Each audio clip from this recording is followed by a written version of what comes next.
Hello, everybody, and welcome to CELPIP Reading Pro. This is Brandy speaking, and I will be your presenter today.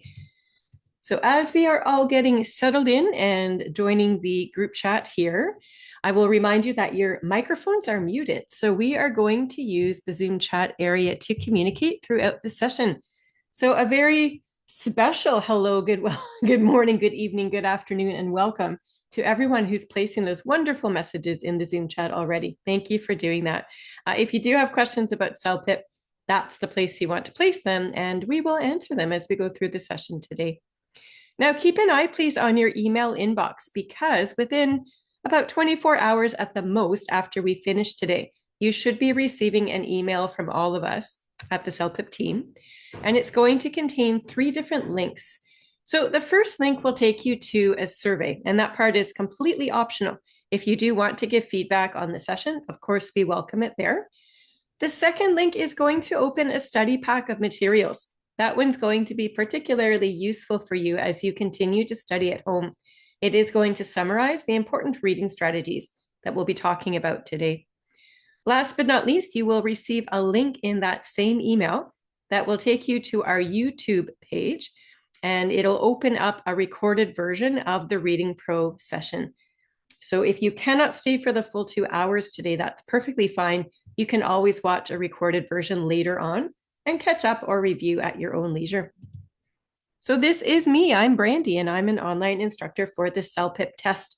I have been helping students prepare for the CELPIP for over 6 years now, but I have been teaching for more than 26 years, all said and done. I currently live in Vancouver, where it is just about 9:30 in the morning. That's Pacific time. I noticed in the Zoom chat box, a lot of you are saying good afternoon and good evening. So I'm curious where you're all tuning in from. Please let me know in the Zoom chat. Where are you all living right now as we listen and as we type? I always in my mind try to imagine where you're all sitting. Okay, so I've got quite a few people so far already in Ontario, which is common. A lot of people do move there. It's the most populated province of the country. But I do have some people out here on the West Coast, just like myself. So we're a bit divided. Here come the prairie provinces. Yeah, so I'm starting to see people from Manitoba, over in Alberta as well. Saskatchewan. I take it back. Saskatchewan's there. We had a couple, I think, from Halifax. So that's Atlantic Canada. New Brunswick. Perfect. Anybody else far and wide? So Canada, we've got it covered today. Do we have anyone today from the States or from South America? Or maybe across the pond, as I say. Sometimes we get people. I think I had one from Nigeria, come to think. Anybody over in India or the UK? Let me know. It's always fun to see. And if you are overseas, then yeah, it's probably quite late in the evening for you, depending where you're tuning in from.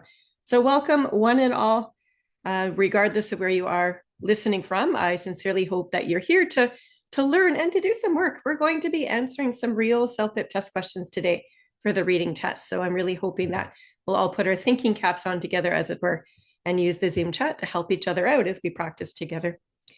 Before I forget to mention it later, I'll do this now.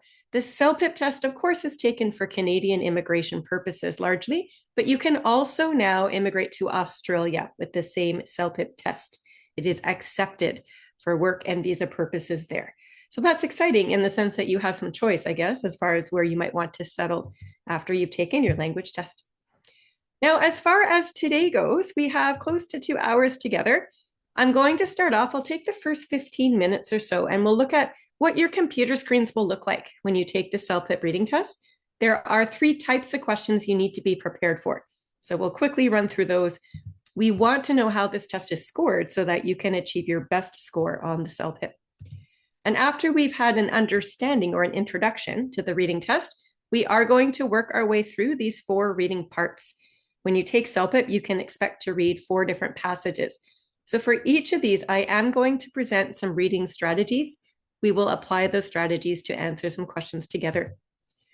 And at the very, very end, I will introduce you first to all of our free study materials, and I will also introduce you to our online bookstore, should you want to make a purchase later on as you continue to prepare. Let's get underway with our overview for the reading test. So I mentioned just earlier that there are 4 parts that you would complete, and you must complete them in this exact order that they'll be presented to you during the testing time. You'll notice there's a particular number of questions and minutes for each part, and I don't think you need to memorize these details.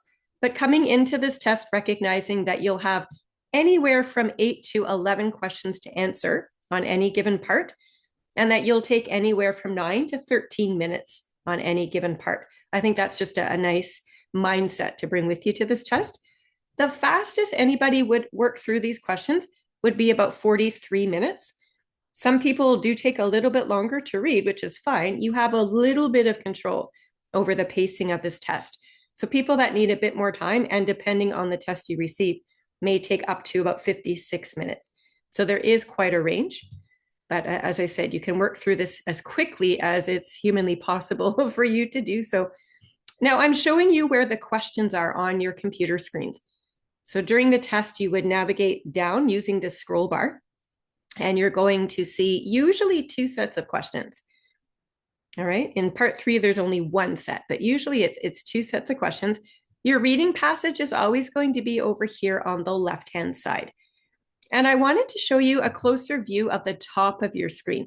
So in the top left corner, you can see where it says Reading Part 1, Reading Correspondence. So clearly that identifies the part that you're working through.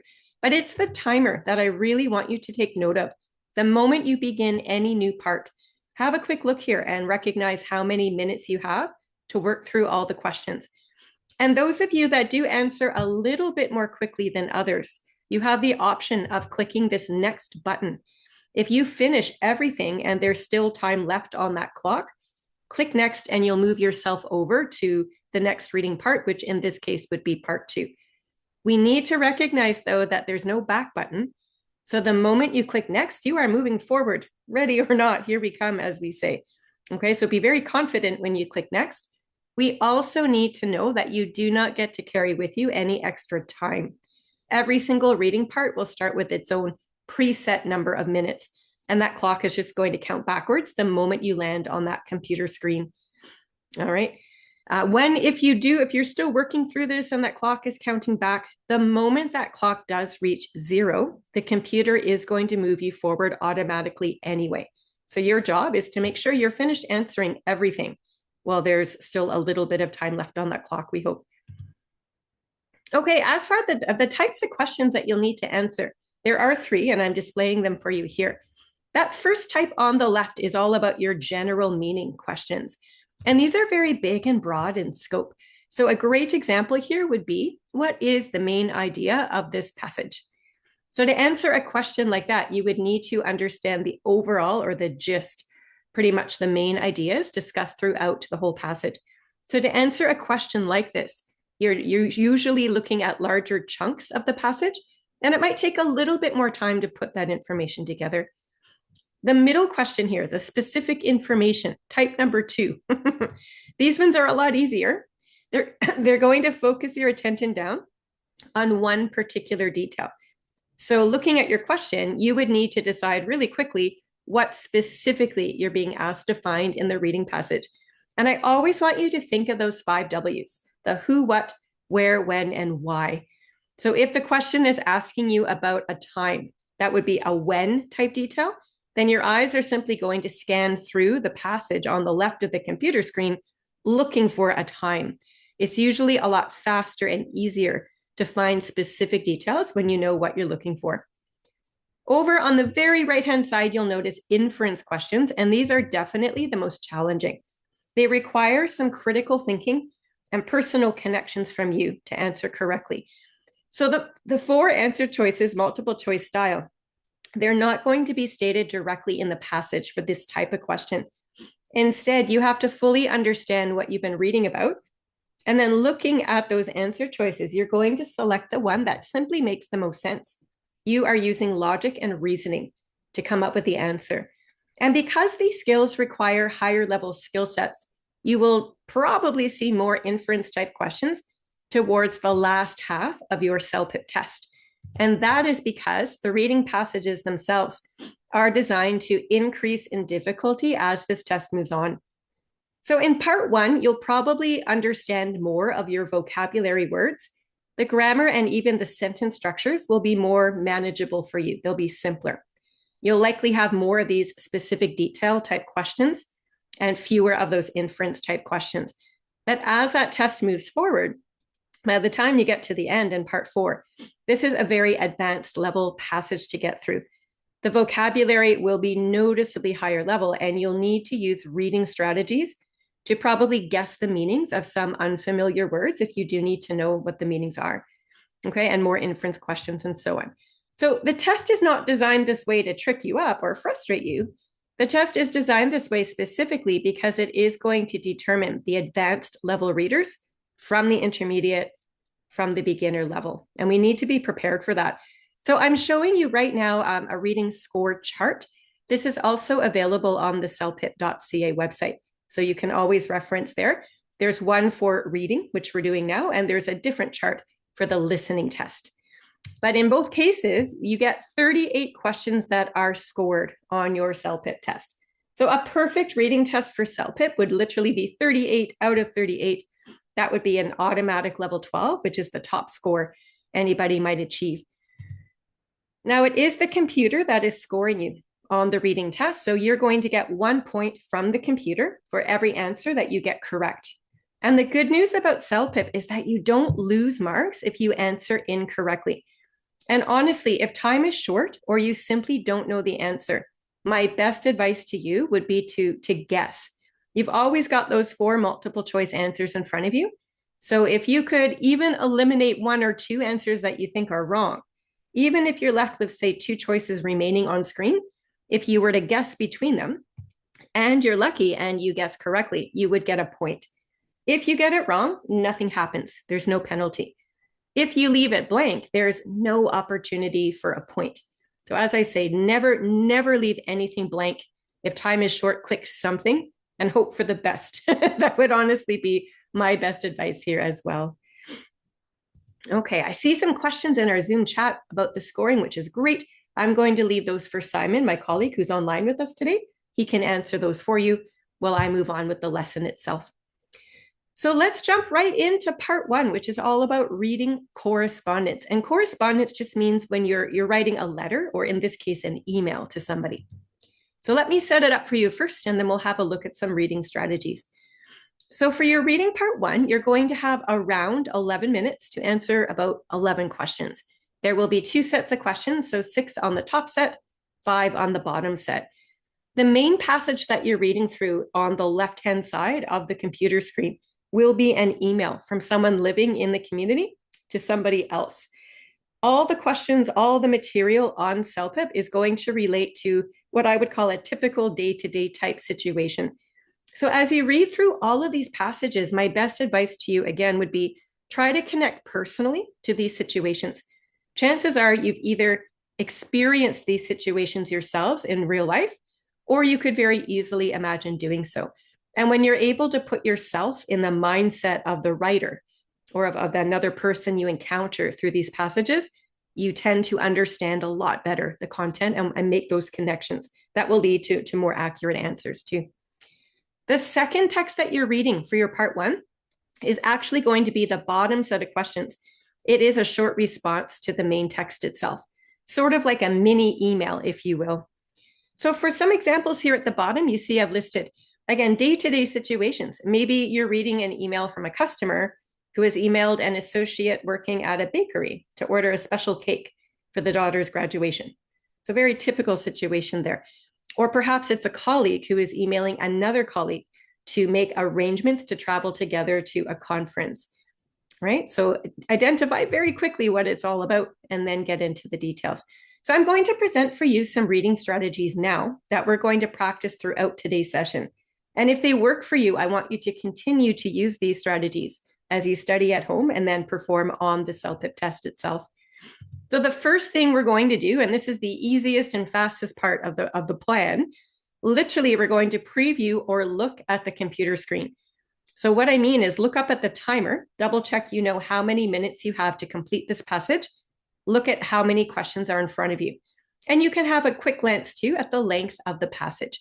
So that would take you probably about 3 or 4 seconds just to note these details. So now you've got a time management plan. We would then take anywhere from 20 seconds to 40 seconds, maybe a minute. It all depends on how quickly you can read But I would encourage us to try to skim read the passage first before we even look at the questions. And when we skim read, what we end up doing is allowing the eyes to move quickly over the lines of print on screen. You're not reading for detail. You're just trying to grab the general ideas or the main ideas. This is called the gist, the overall understanding of the piece.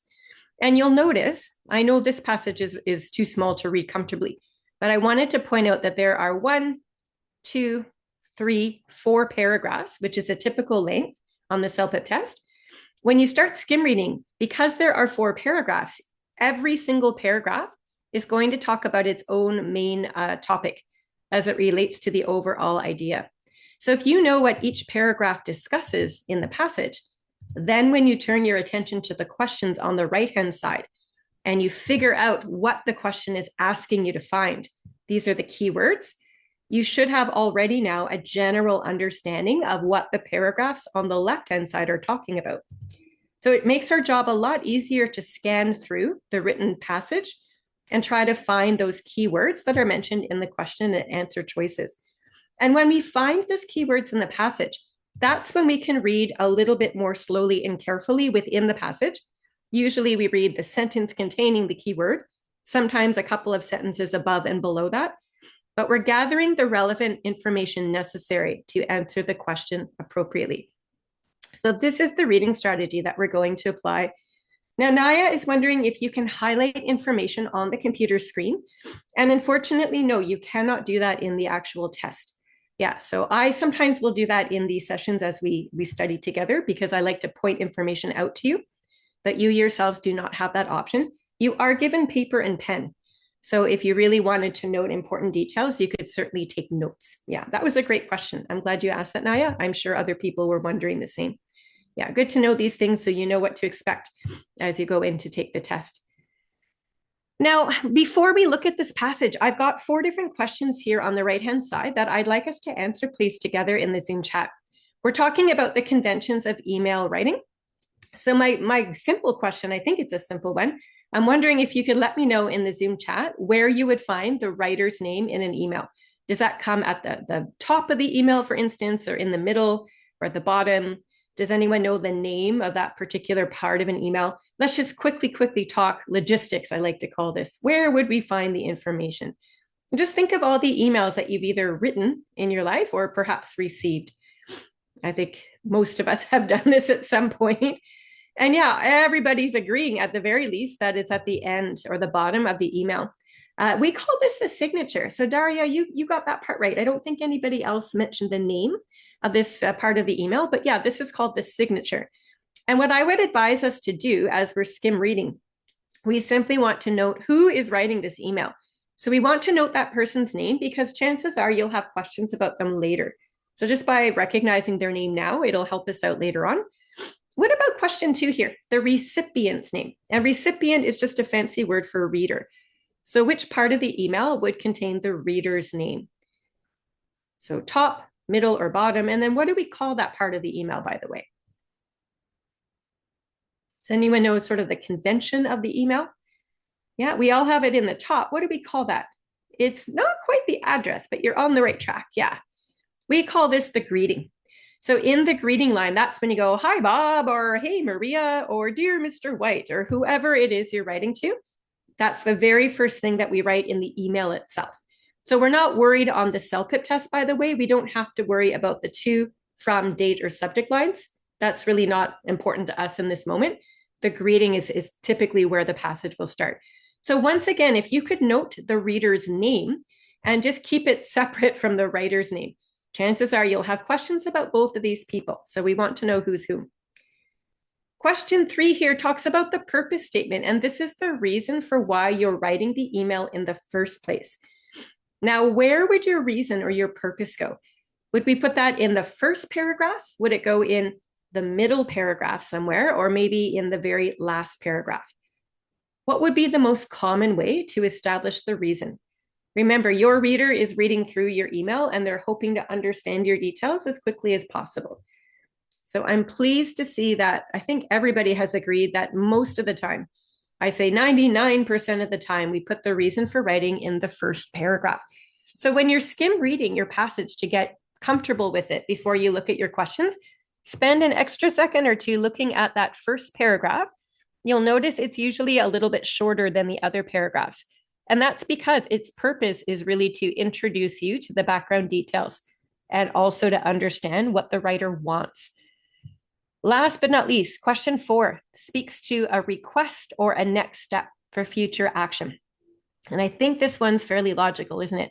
If our purpose goes in the first paragraph, chances are if we want the reader to do something as we are signing off and finishing, everyone is agreeing that we would put a request for information or such in the very last paragraph, which we call the conclusion. So it's customary here. Perhaps it's just a matter of asking your reader to reply, and you leave for them your contact details, whether it's a phone number or an email. Or maybe you want to ask them if they're going to attend a meeting next week, etc. Whatever that final request is for the next step, it should go in the bottom paragraph. So if the purpose is in the first paragraph, and then the next step request goes in the last paragraph, what do you suppose we'd find in those middle paragraphs? We haven't talked about that. What type of information goes in the middle? If you look at the example on screen, we have 4 paragraphs. So that means we've got 2 middle paragraphs. And that would be, as Castor's telling us, yep, that's where all the details go. And Sayajil says, yep, that's where all those specific information pieces go. And it's helpful to note this because if you get a question about something really particular, chances are it's going to be located within the middle. And we call the middle paragraphs the body, by the way. So just understanding how a piece of writing is even set up in the first place is going to help you know roughly where to look to answer some of these questions on your test. So let's put this into practice. I've taken out the 2 body paragraphs for now, as we don't need to look at them too closely when we're skim reading for information. But as quickly as you can, just have a look down to the very bottom of this email, look at the signature, and I just want you to note the person's name. This one was written by a man, and it looks like his name is Adam Stevenson. So if you wanted to note, again, both first and last name, you might get a question, something to do with Adam. You might get a question that references Mr. Stevenson. And in either case, you need to recognize that this is about the writer of this email. So we just note that in our minds. Some of you might want to write that down on paper if you find it helpful, but I think most of us can just recognize the name and understand he's the writer. Look to the very top for the reader's name or the recipient's name. And you'll notice in this particular email, there really isn't a particular name. So very clearly, Adam was not sure what the name of the person is that he should be writing to. So what I'd like to do is we'll just pause for a moment. I'm going to go on to question 3. Let's have a look at the introductory paragraph, that first paragraph. Can you do a quick skim read and pull out, say, 3 or even 4 particular words from paragraph 1 and write them in the Zoom chat box for us, please? What are the key words? What are the words in paragraph 1 that are letting you know what this email is going to be about in a general sense? Let's practice identifying these keywords. No need to paraphrase here. Let's just yank them out right from the paragraph itself. And I see a few of you've got experience in the top line. Yep. And then bus driver in the second line. Exactly. I had one other word that I don't see anybody having written in yet. And perhaps it's not as important, but let me underline my words for you. So as you skim, again, you're not really reading every single word. Your eyes are looking for the important details. And this is generally the who and the what as we're skimming. So we see those words: experience, bus driver, share. So we don't yet know what happened on the bus with this bus driver. Whatever it was, though, clearly it was a remarkable experience for Adam, to the point that he feels the need to take his own precious time and write in to share or explain what happened. And we would get the details about exactly what the bus driver did within the middle paragraphs. That's how a piece of writing is set up. So now that we understand Adam is writing to whoever it is he's intending to share this experience he had with the bus driver, can we back it up to question 2 again? Who do you suppose Adam's intended reader is meant to be? We cannot guess a name. No, none of us are that sharp, so to speak, but I think we could probably guess a job title. Who do you suppose Adam is intending this email to be read by? Is there a job title that would make sense here in this situation. So Chioma is talking about maybe he's writing to the bus company, and Anish is saying more specifically a supervisor. Looks like Edward's agreeing with you. Yeah, and Castor's wondering if it's a manager. Exactly. So almost everybody so far that is making guesses right now in the Zoom chat, everybody is in agreement, it looks like, that Adam is writing to the bus company and specifically somebody in some sort of a managerial or supervisory role. Now, Chanthel's wondering, it could be customer service, and I agree with you, it probably could be. Any one of those guesses is very logical and realistic at this point in time. So until we continue to read and until we gather more details, right now, what we're all doing is making a guess. This is called making an inference. Remember those inference type questions I said that require more critical thinking from you? We've just completed our first inference question of the day. We don't know for sure because Adam just wrote to whom it may concern, but based on the fact he's writing about an experience with the bus driver, it just makes sense that he would be writing to the bus company and probably someone in a supervisory or customer service role. So we'll tuck that in the back of our minds for now. And as we read, we'll either confirm we're right, or we might have to adjust our thinking depending on what we find. Can we look down to the last paragraph, the conclusion? There is a request for a next step that Adam is making. And I'm hoping, as we did in the first paragraph, we can pull out keywords again in the conclusion to determine or to put the details together. So no need to really paraphrase yet. I think if you just pull out words that you see in that last paragraph, what is it that Adam wants to happen next? So take a quick skim read. Quick skim read. You're not looking for all these specific details. You're just getting the overall sense. And I see some great ideas coming into the Zoom chat now. I'm seeing words like thanks. I'm seeing words like recognized. And the only other word, yeah, and somebody else suggested driver. So if you had any combination of these words here, I think that shares the story very clearly. Notice that most often that request for the future step, it almost always comes in the last sentence, because this is what you want the reader to do. So you're leaving it with them as the last idea they need to think about. So they'll remember to do it, I guess. So Adam wants to give thanks to the driver for excellent customer service. Okay. And have a look here, by the way. I don't know if you noticed this when we were skimming, but it does look like indeed Adam was intending to write to the shift supervisor. So for those of you that assumed this was somebody in a managerial position, you were absolutely right. So we've now confirmed our inference is true from before. So we don't yet know exactly what the bus driver did. We will come to that in the middle paragraphs. But for right now, it's obviously a very positive thing that this bus driver has done. Clearly, if Adam wants him recognized for great customer service. Okay. All right. So here's your top set of questions. There are 6 of them, as you can see, and we don't have time to do all of these questions together today, as you can imagine, but we're going to do 2 of them because they're different types of questions, and we're just getting acquainted with our reading strategies. So we'll keep them fairly simple for now. Okay, here's what I'm going to do. I'm going to quickly turn off the Zoom chat box so that we don't have any distractions for the moment. I'm going to show you question 2. We'll do that one first, of course. So on the test, when you click that little drop down arrow inside the box, it's going to open up the answer choices. So you can see this question says, the man is writing about something that happened on. Now, there's no name there, but when they say the man is writing, we can all assume they mean Adam Stevenson. And when you look at those 4 answer choices, look for the pattern. They list Saturday, Monday, Wednesday, Friday. So these are all days of the week. So when you think back to those 5 W's, the who, what, where, when, why, clearly this question is focusing on the when. That is the only detail that matters right now. That is the only detail that we are going to be looking for as we go back to the reading passage. Do not waste your time looking for anything else. This is a time management skill.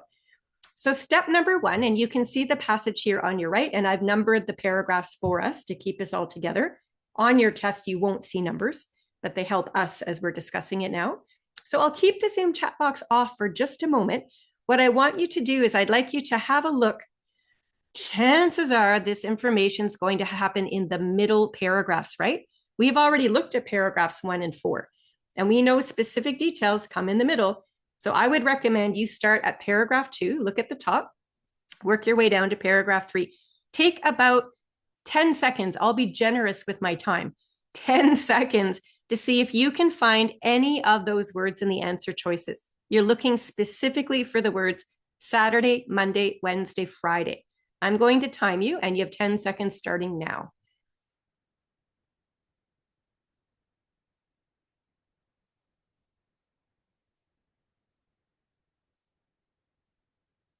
That was 10 seconds. And I know that was fast, but you know what? Days of the week all start with capital letters. So they should be relatively easy to spot when all you're doing is looking for those words. And I'm hoping by now you've all recognized that those particular words, Saturday, Monday, Wednesday, Friday, they're not there. You do not see those exact words anywhere in the passage. So what we now need to do is have a bit of a more in-depth look, probably again in those middle paragraphs. We're looking for a word that is associated with a day of a week, right? So Saturday, Monday, Wednesday, Friday, not there, but perhaps there is a vocabulary word that is associated with. I'm going to give you another 10 seconds to find that word.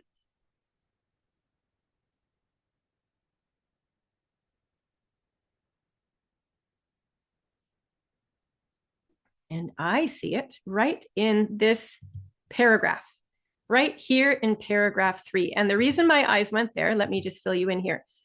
When we skim read here, we saw this was all about the where.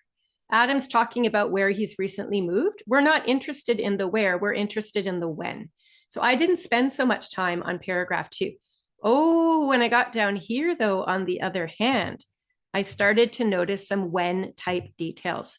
Did you notice that word weekend right in the beginning of paragraph 3? And if you were skimming with a little bit more detail, you would have seen the word weekend a second time. All right, now when we see repeated vocabulary words within any written passage, chances are those words are relatively important. Why else would the writer use them a few times? Okay, so look for repetition. You'll understand that those are key words. Those are important words. And when you think of the weekend, at least in Canada, is Saturday, Sunday. So even though we didn't say the word Saturday, Sunday in that paragraph, saying the word weekend is pretty close. We're matching up the ideas here. So what I'm going to do for you right now is I'm going to highlight in yellow. Remember, you can't do this on your own test, unfortunately. But for right now, I thought I could highlight those sentences for you that contain the word weekend. So this is where now, because we think we have found the right place in the passage to look, I want you to read those sentences I've highlighted a little bit more slowly and carefully and see if you can actually answer the question now.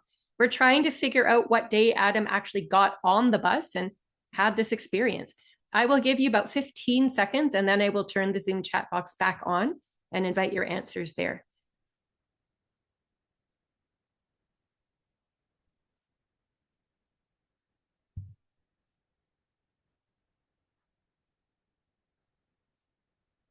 Okay, that was 15 seconds. You could have a bit more time if you needed it, but for now, I think that might be enough. So the Zoom chat box is open again. Let's see what your answer is. What day of the week do you suspect Adam is writing about? So in other words, what day did he get on this bus? And we still don't know what happened with the bus driver, but we're getting there slowly but surely. Most people are suggesting Monday. I've had a couple of people suggest Saturday. So those are the only two answers so far that I've noticed from all of you in Zoom. And I'll let you know that one of you is correct. Yeah, the answer is either Saturday or Monday. So let's have a better discussion here about which of those answers is right so we can understand it. I'm starting at the top of paragraph 3 where it says over the weekend. And I want you in your mind to imagine. So on Saturday, Sunday, that's what that means. Adam planned his best routes to his new office. So the route that he's talking about, it must be a bus route because this whole entire passage is all about an experience with a bus driver. And it looks like we're just learning now as we read that Adam has a new job because he's trying to figure out how to get to his new office. So this is making sense. That next sentence rather that I didn't highlight is not important now. It's just talking about the particular bus routes that he needs to take. That's not helpful. We don't need to know that to answer the question about when. When did he get on the bus? So that's why we're skipping that next sentence. And then that final sentence I've highlighted for you in yellow. There are actually two sentences together. We see the word weekend again. So think of it this way. However, the weekend, namely Saturday and Sunday, was busy for me, Adam says, and I didn't get caught up on my sleep. I was up early enough to get ready for my first day at work. So I would say this is another inference question. Adam doesn't say specifically which day he got on that bus, but we do know he's taking a bus to get to his new job. We also know from what he said here that Saturday and Sunday were really busy. He was doing all of the planning and the logistics and figuring out how he would get there. So he goes to bed really tired. Saturday, Sunday, he's so tired. So he goes to bed Sunday night, I guess. But he was still up early enough to get ready for his first day at work. So the best answer choice here would indeed be Monday. Yeah, those of you that said Monday got this one correct, because Saturday and Sunday were the planning days. He didn't get on the bus those days. He was just simply planning how he would get to work. Maybe he was making lunches and planning his wardrobe, that kind of thing, right? And he was tired. So he's tired on Saturday and Sunday, but still able to get up for his first day at work. Monday is just the day of the week that follows the weekend. So it makes the most logical guess or inference here. So that's how you gather the details from the passage that are helpful. You consider them logically and you make your best guess using logic and reasoning to guide the answer. So we've done 2 inference questions now, and we're only in part 1.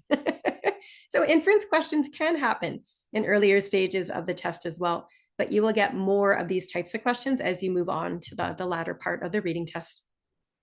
Whatever answer you do select is going to be inserted into the blank by the computer. So you can see the word Monday. We happen to have chosen the right answer, but whatever answer you pick, it's going to get inserted here in green print. If you ever want to change your mind, you can certainly do that. Just click on that answer choice again. So in this case, click on Monday. The same 4 answer choices will open up multiple choice style, and you would just change your answer to something different, and the computer will swap it out for you. So technically, you could change your mind as many times as you need to, but you're on a time limit. Keep that in mind. You would have 11 questions here in part 1 to answer. So we don't want to spend a couple of minutes on just one question. We need to work our way through. So do keep that time in the back of your mind. Okay, let's move on to a different type of question. I did want to do question 6 with you. The letter expresses. So I'm going to show you the answer choices. And I know we haven't even looked at all of the middle paragraphs yet. We don't even know what happened on the bus, but I think you could probably answer this now based on what we know already. So it says the letter, which is sort of like the email, expresses. Here are your choices. So gratitude, concern, sadness, or excitement. So does anybody have sort of a preliminary assumption to make? What we're being asked to find is to determine the tone of the piece, which is sort of like the emotions that are generally expressed through word choice. So we already know from that last paragraph we've looked at that Adam wants this bus driver thanked for excellent customer service.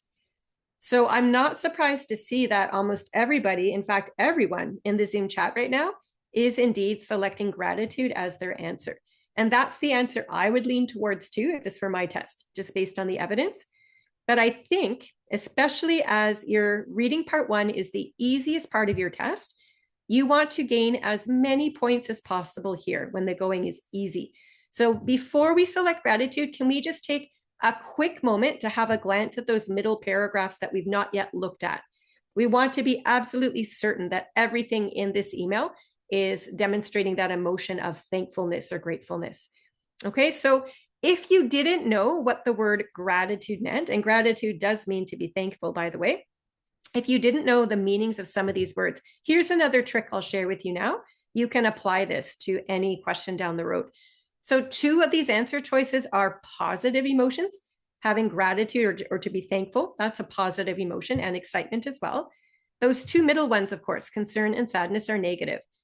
So if you're not 100% certain what the right answer is, you can at least chunk the answers into 2 groups. And at the very least, you can figure out, is Adam trying to be positive overall, or is he negative? And you could at least narrow down your selections that way. So here is the entire email. We've already examined the first paragraph in tremendous detail. We know something happened on the bus, Adam's writing to share. We haven't technically looked at all these details yet. We just noticed that this first line talks about Adam moving, right, from Gloucester to the downtown. Can you take a moment to skim read the rest of paragraph 2? Stop right there. I'm going to turn this into a little bit of practice identifying keywords. So if any one of you would like to type into the Zoom chat a couple of the really important keywords from paragraph 2, that would be helpful.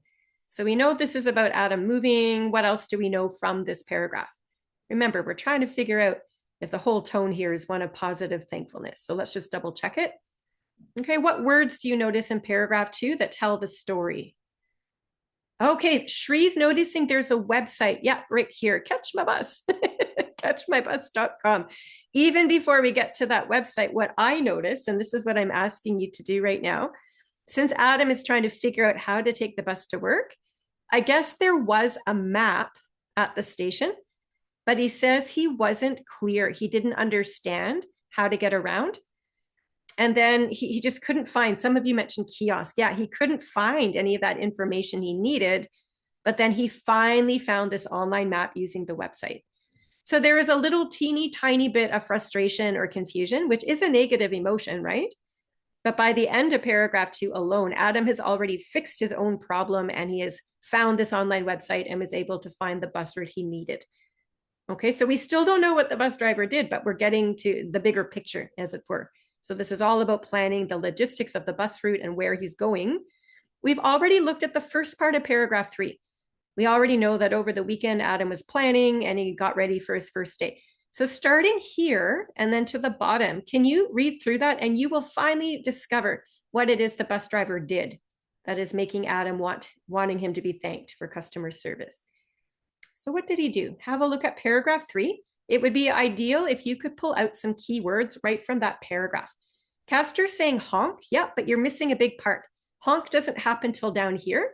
Can you back up your eyes just a wee bit? Why did the bus driver honk? What happened? So again, start here. Don't skip over the important details. You're going to need them later on. Okay, so Chenthil, you're almost there. If Adam closed his eyes, what happened? Aha, aha. If he closed his eyes, what happened? The actual words say he nodded off, and that's an expression some of you might not be familiar with. But can you take a guess? If Adam is sitting at the bus stop waiting for this bus and he closes his eyes, what do you think happened? Yeah, he had a very quick nap, didn't he? That's what it means to nod off. He fell asleep. So now it makes sense to recognize the bus driver honked and he woke Adam up. And Adam is just so grateful for that. He says, I would have been late. Had the bus driver not honked, he says, I would have been late. And he even says the bus driver greeted me, had a big smile. He welcomed me. So here's where we're getting all of that evidence to support this is a happy ending. There's a lot of positivity coming up here. And then finally, in paragraph 4, we know at the end, Adam wants the bus driver thanked, but we maybe skipped over these first few lines. So it looks like Adam gets on the bus. He's half asleep. He did not catch the driver's name. He didn't think to look at the name tag.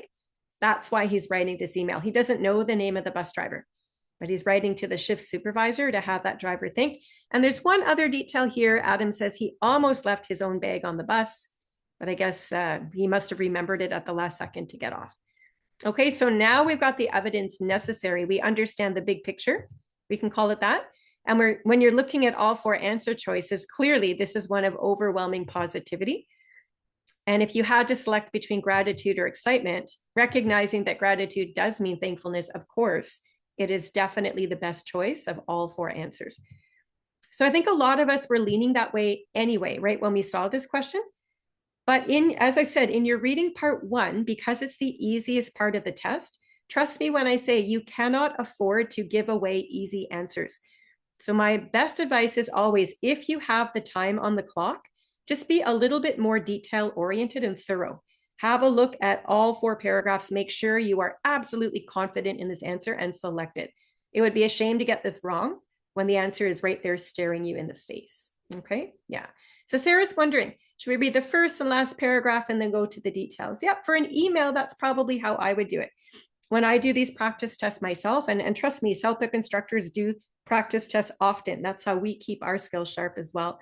For reading part 1, I always look at the bottom first. I figure out who's writing. I look to the top. I see who's reading. And then I quickly skim read over the opening paragraph. You have a choice. If you just want to skim read the 4 paragraphs in order, that's one way to do it. Or you can look at the first and last paragraphs first, as we practice now, and go back to the middle paragraphs. It's really up to you.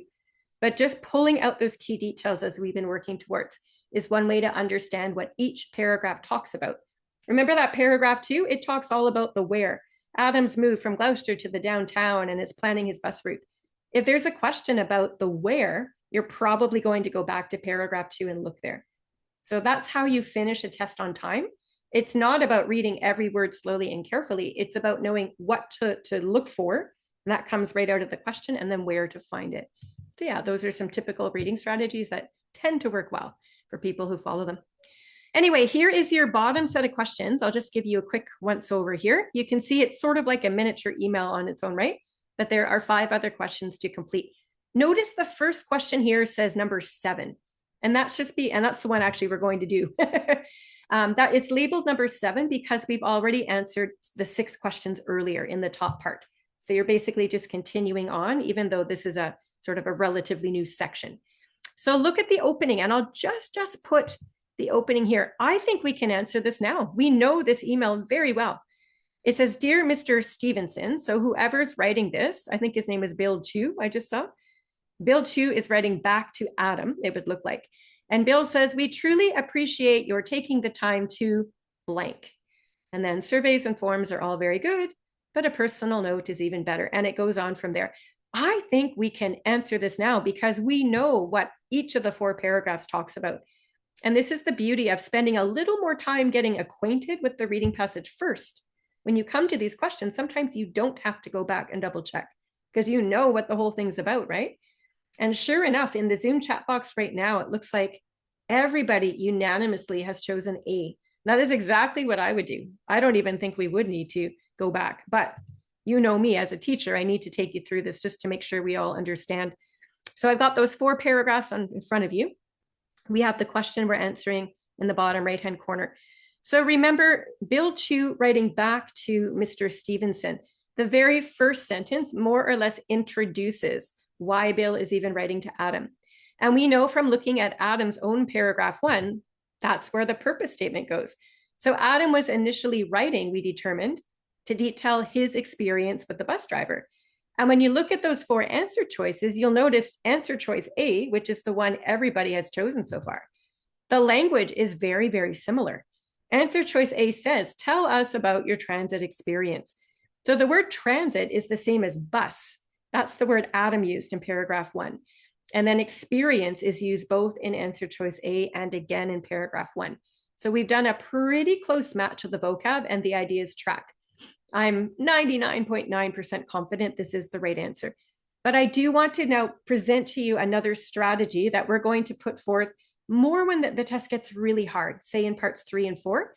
So even though we assume answer choice A is right, if you can eliminate the other 3 answer choices so that you're only left with 1 choice left, chances are you do have the right answer. So choice number or letter B, if you think of it that way, says, "Let us know about the route confusion."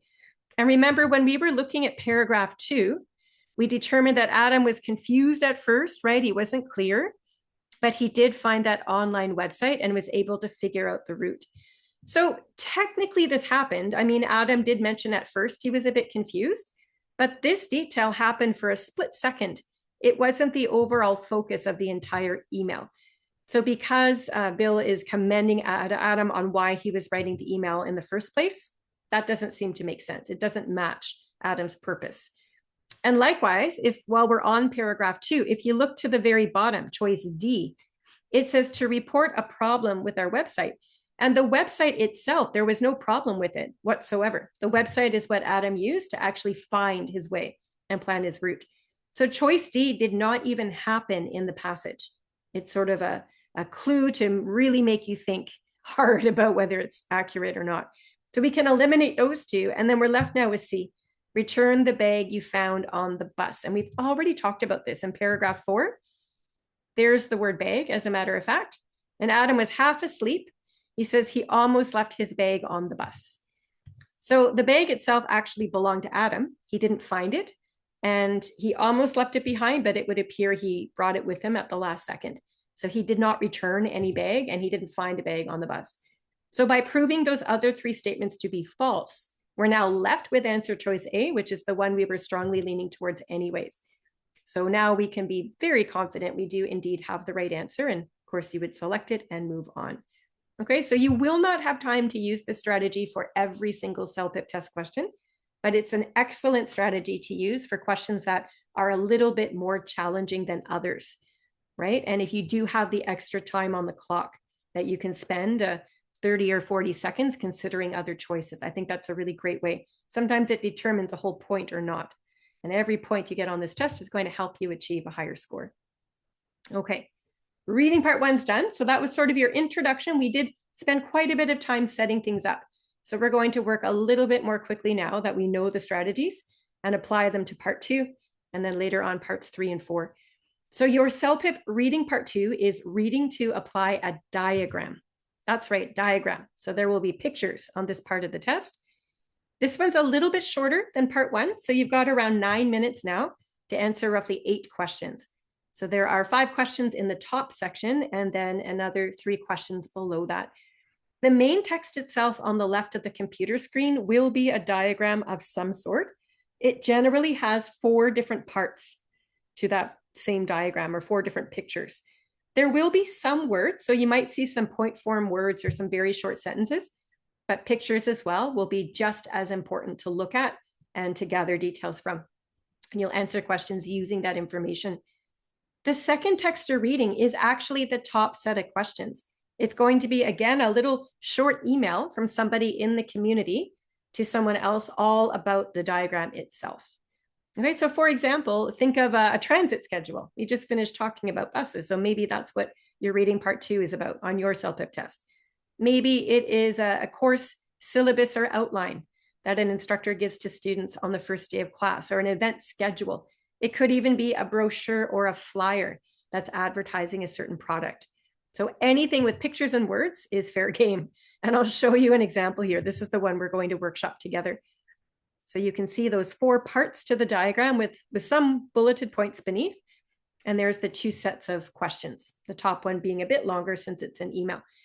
So just to make sure we can read these parts a little more carefully or clearly, I've just shown you now the top section of this particular diagram. There are 2 other parts that we can't see right now. I'll place them back on screen in a moment. But I think what I'd like us to do before we even look at the questions, just like we did for reading part 1, it's so helpful to figure out what type of visual you're looking at and to also look for patterns. If we can recognize now the types of information that we'll find in this diagram and roughly where they're located, when we do go to the questions, we'll be able to find much more quickly and know where to look for the answers we seek. So my first question up top there says, what are you looking at? The second question says, who is the company? And I think these 2 questions can easily be answered together. So go ahead, let me know in the Zoom chat box, what exactly is this? What type of visual is this? It's definitely not a schedule, tell you that much. And then if you do see the company name, then that would be fine too. When you know the company name, I think it determines what type of flyer you're looking at. Okay, so Shanake is saying this is an ad. And Saida is saying this is a flyer. And I would agree with you. I think this is a flyer. And remember, a flyer is generally a 1-page document that does have pictures like such, but also information designed specifically to sell you something. So I think flyer is probably a little bit more accurate than an ad because it is actually trying to sell you something. A few of you actually have the true name of this company, and Nish just gave the whole name. So yeah, the flyer itself is selling business cards, but that's not the name of the company. The name of the company is at the very top in green print, B&C business cards, as you can see here. Notice how this particular title is set to be different, easily distinguished from all the other words on the flyer. It's written in green font, first of all. It's centered in the middle of the screen. It starts each of those 4 words, whether it's B, C, and then business cards, they all start with capital letters. And when you see words that are capitalized like that, you know that it's either a title or it's the name of a person, place, or thing. So there's just so many details here that draw our eyes to B and C business cards. And we have to recognize this is an important detail. Otherwise, whoever created this flyer wouldn't have taken the time to make this title stand out. So that is indeed the company. You can clearly see pictures of business card styles beneath this. You can also see a lot of details about each style. The company too, by the way, is an American company. This might not be important, but you never know. So while we're looking over the document, you might as well register that in the back of your mind. Looks like Georgia is where this company is located. So again, file that away. It might come in handy later on. So this takes about, 5 seconds, would you say, to recognize this is a flyer selling business cards by an American company named B&C Business Cards. 5 seconds or so would do it, I would say, looking at those details. You'll want just a little bit more time to look at the actual content in the middle parts of this diagram. So you notice again these words, number 1 basic, number 2 dynamic. See how they're in green print? These are the only parts of the diagram that are numbered. They're the only parts that are capitalized, right? Every single letter is a capital. I say the green, they're centered. So clearly these words are meant to be emphasized. So these words very likely refer to simply the name of the style. So if you were to put an online order in at this company and say you would like to purchase the number 1 basic, you're going to get in your mailbox at some point business cards that look exactly as you see pictured there, right? That's the style name. These are the words you're going to spend a little bit more time on. And when I say little, there are 4 parts, remember. I'm just showing you 2. I think 20 seconds would do it. That gives you about 5 seconds per section. And I don't want you to memorize the details. What I do want you to do is recognize what type of details are included in this diagram and roughly what order you can find them in. Look for patterns. They're so important. Okay, so this top line talks about the finish.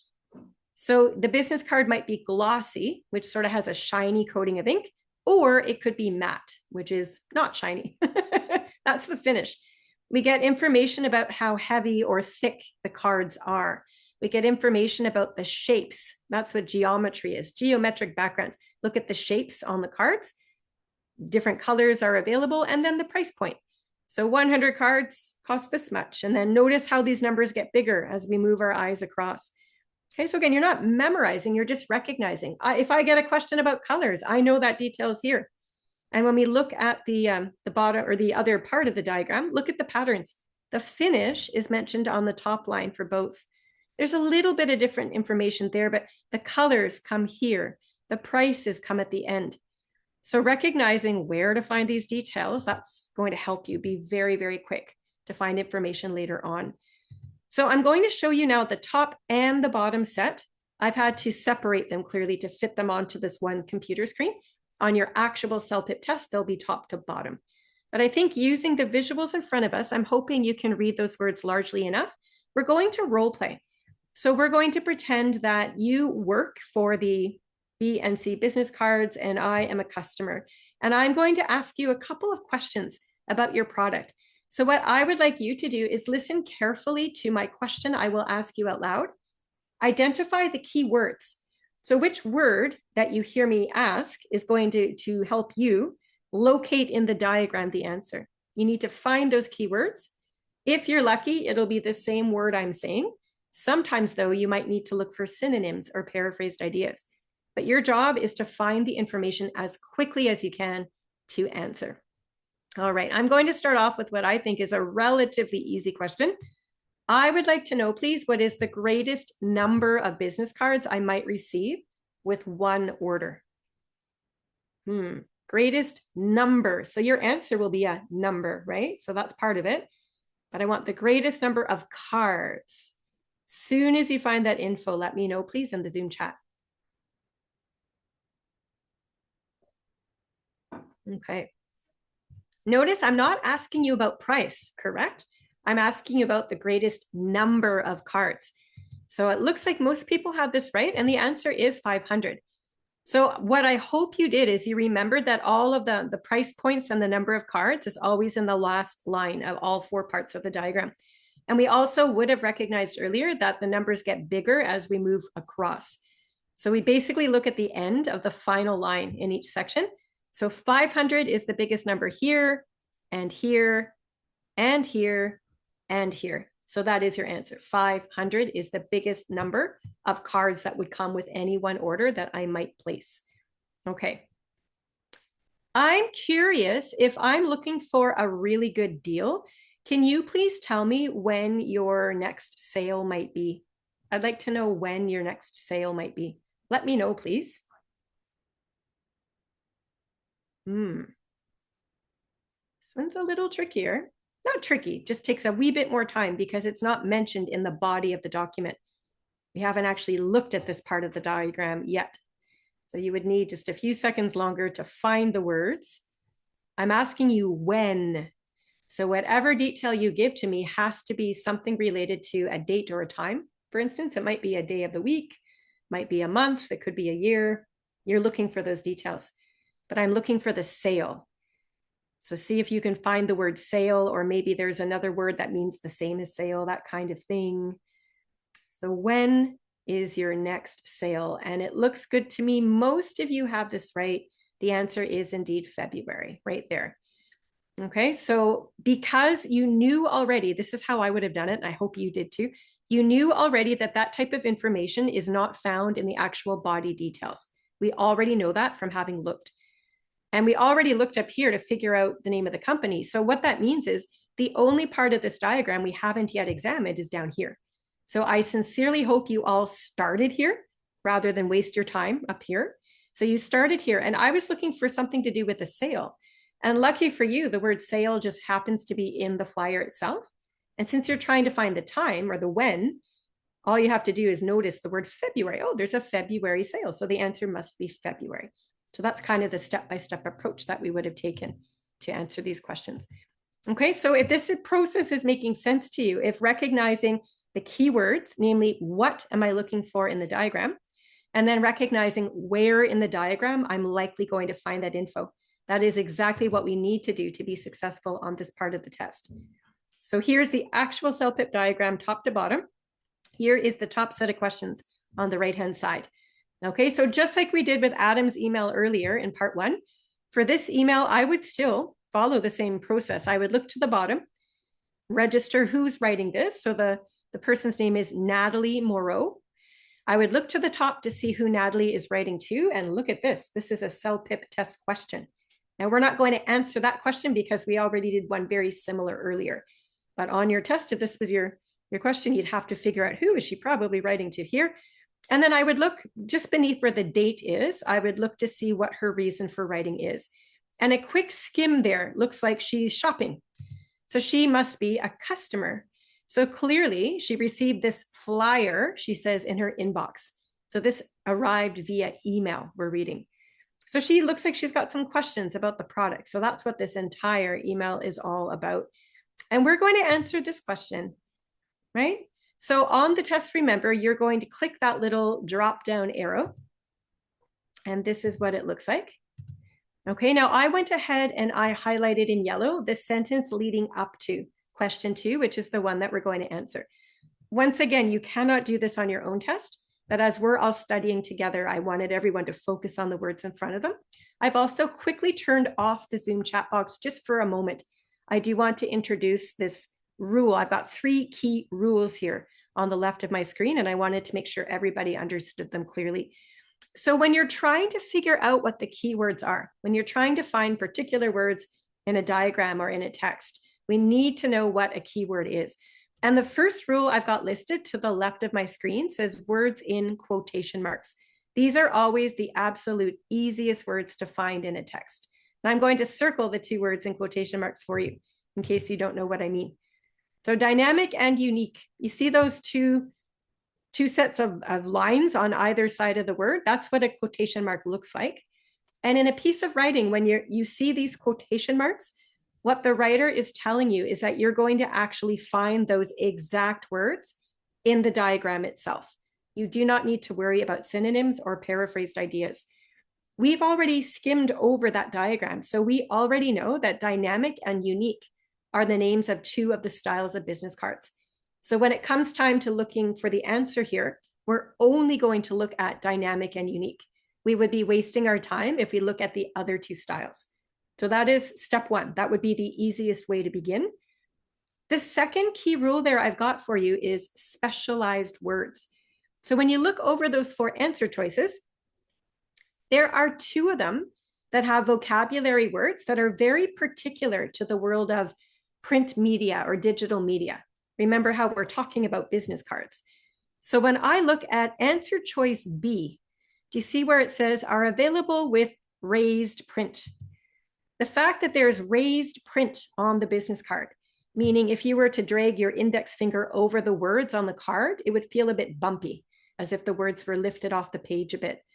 Okay, raised print is so particular to the style of business cards that I think we should look for the words raised print first in the diagram. We'll either find them or we won't. If we don't find them, that's great. We can just eliminate it and move on really quickly. But if we find it, it'll be easy to find, and then we're done this question. So that's why we're starting with specialized words. And then answer choice C right below that has another specialized words. Do you notice how they ask if they're available in a matte card?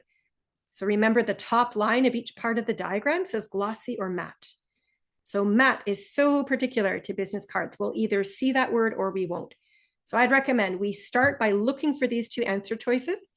If we don't find them, it just means now we have to consider answer choice A and D. And this leads us to the third and final key rule. There will be specific details from the answer choices that you're going to want to find in the actual diagram.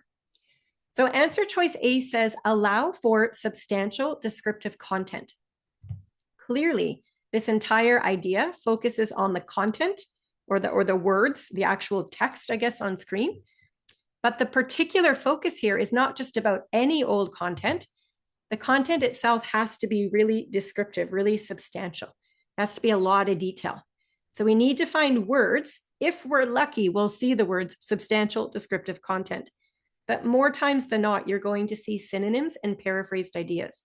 So we want to see if we can find that idea anywhere in the dynamic and unique style. If we don't, we'll have to go on to choice D, which says feature several eye-catching colors. So yeah, this question, or this answer choice rather, talks about colors for sure, but the specific focus about this one is all about how these colors are eye-catching. That probably means that the colors are quite bright. The colors are maybe very attractive and they drag your eye over to them to notice them. Okay, so again, it's a specific detail. We'll probably see synonyms or paraphrased ideas if this idea is there. Chances are it won't be as easy as seeing eye-catching colors, right? So be on the lookout for that. The last part of understanding this question is to recognize that whichever answer choice we select, it has to apply to both the dynamic and the unique style. So when we go back here to the diagram itself, you're only going to look at dynamic and unique. That's it.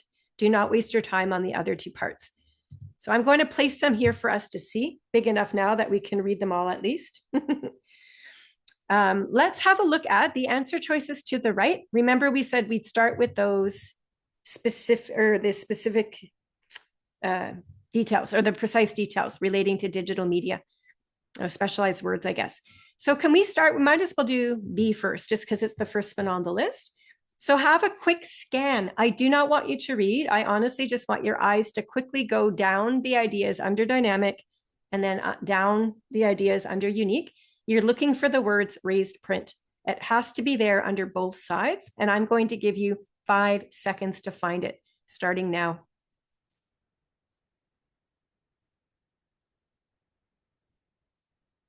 That's about as long as I would want you to spend. So raised print is there, but raised print is not over here under the unique side. So because the answer choice has to relate to both styles of business cards, all we've done is discovered that answer choice B is just not correct. So we can eliminate it from our consideration. So we might as well have a quick look. We know that the word matte is going to be found in the top row on both sides, dynamic and unique. So a very quick glance, and I mean quick, probably 3 seconds for this one, shows you that the word matte is not found anywhere, right? We knew to look in the top line, and we only have a glossy finish for both dynamic and unique. So this answer choice just does not make sense. It's not there. So this is where it gets just a little bit more challenging. because now we're on to our third and final key rule. These are specific details, but as such, we might see some paraphrased ideas. So what I'm going to do now is I will turn the Zoom chat box back on, and I want to see if you can figure this one out. Between choices A and D, which one do you think is correct? You have to find evidence to support it under both sides of the diagram. So this means a little bit of vocabulary matching up. So I'll give you just another, say, 5 or 6 seconds to get your guesses in. So we're just trying to figure out which of these two answers is probably correct. And most of you are leaning towards A, which is allow for substantial descriptive content. I've seen just a couple of people select D, about the eye-catching colors. So let's have a closer look at A. Again, it comes first in the list, which is why I'm starting with it. So substantial descriptive content. If this were my question, I would start off by looking for those words. I think that's the easiest way to do it. And the word substantial just jumps out at me right here. Now, if you know what the word substantial means, this will be easier for you. But you might not know what the word substantial means. It is a slightly higher level keyword. So the entire idea here says substantial space for descriptions. Answer choice A talks about substantial descriptive content.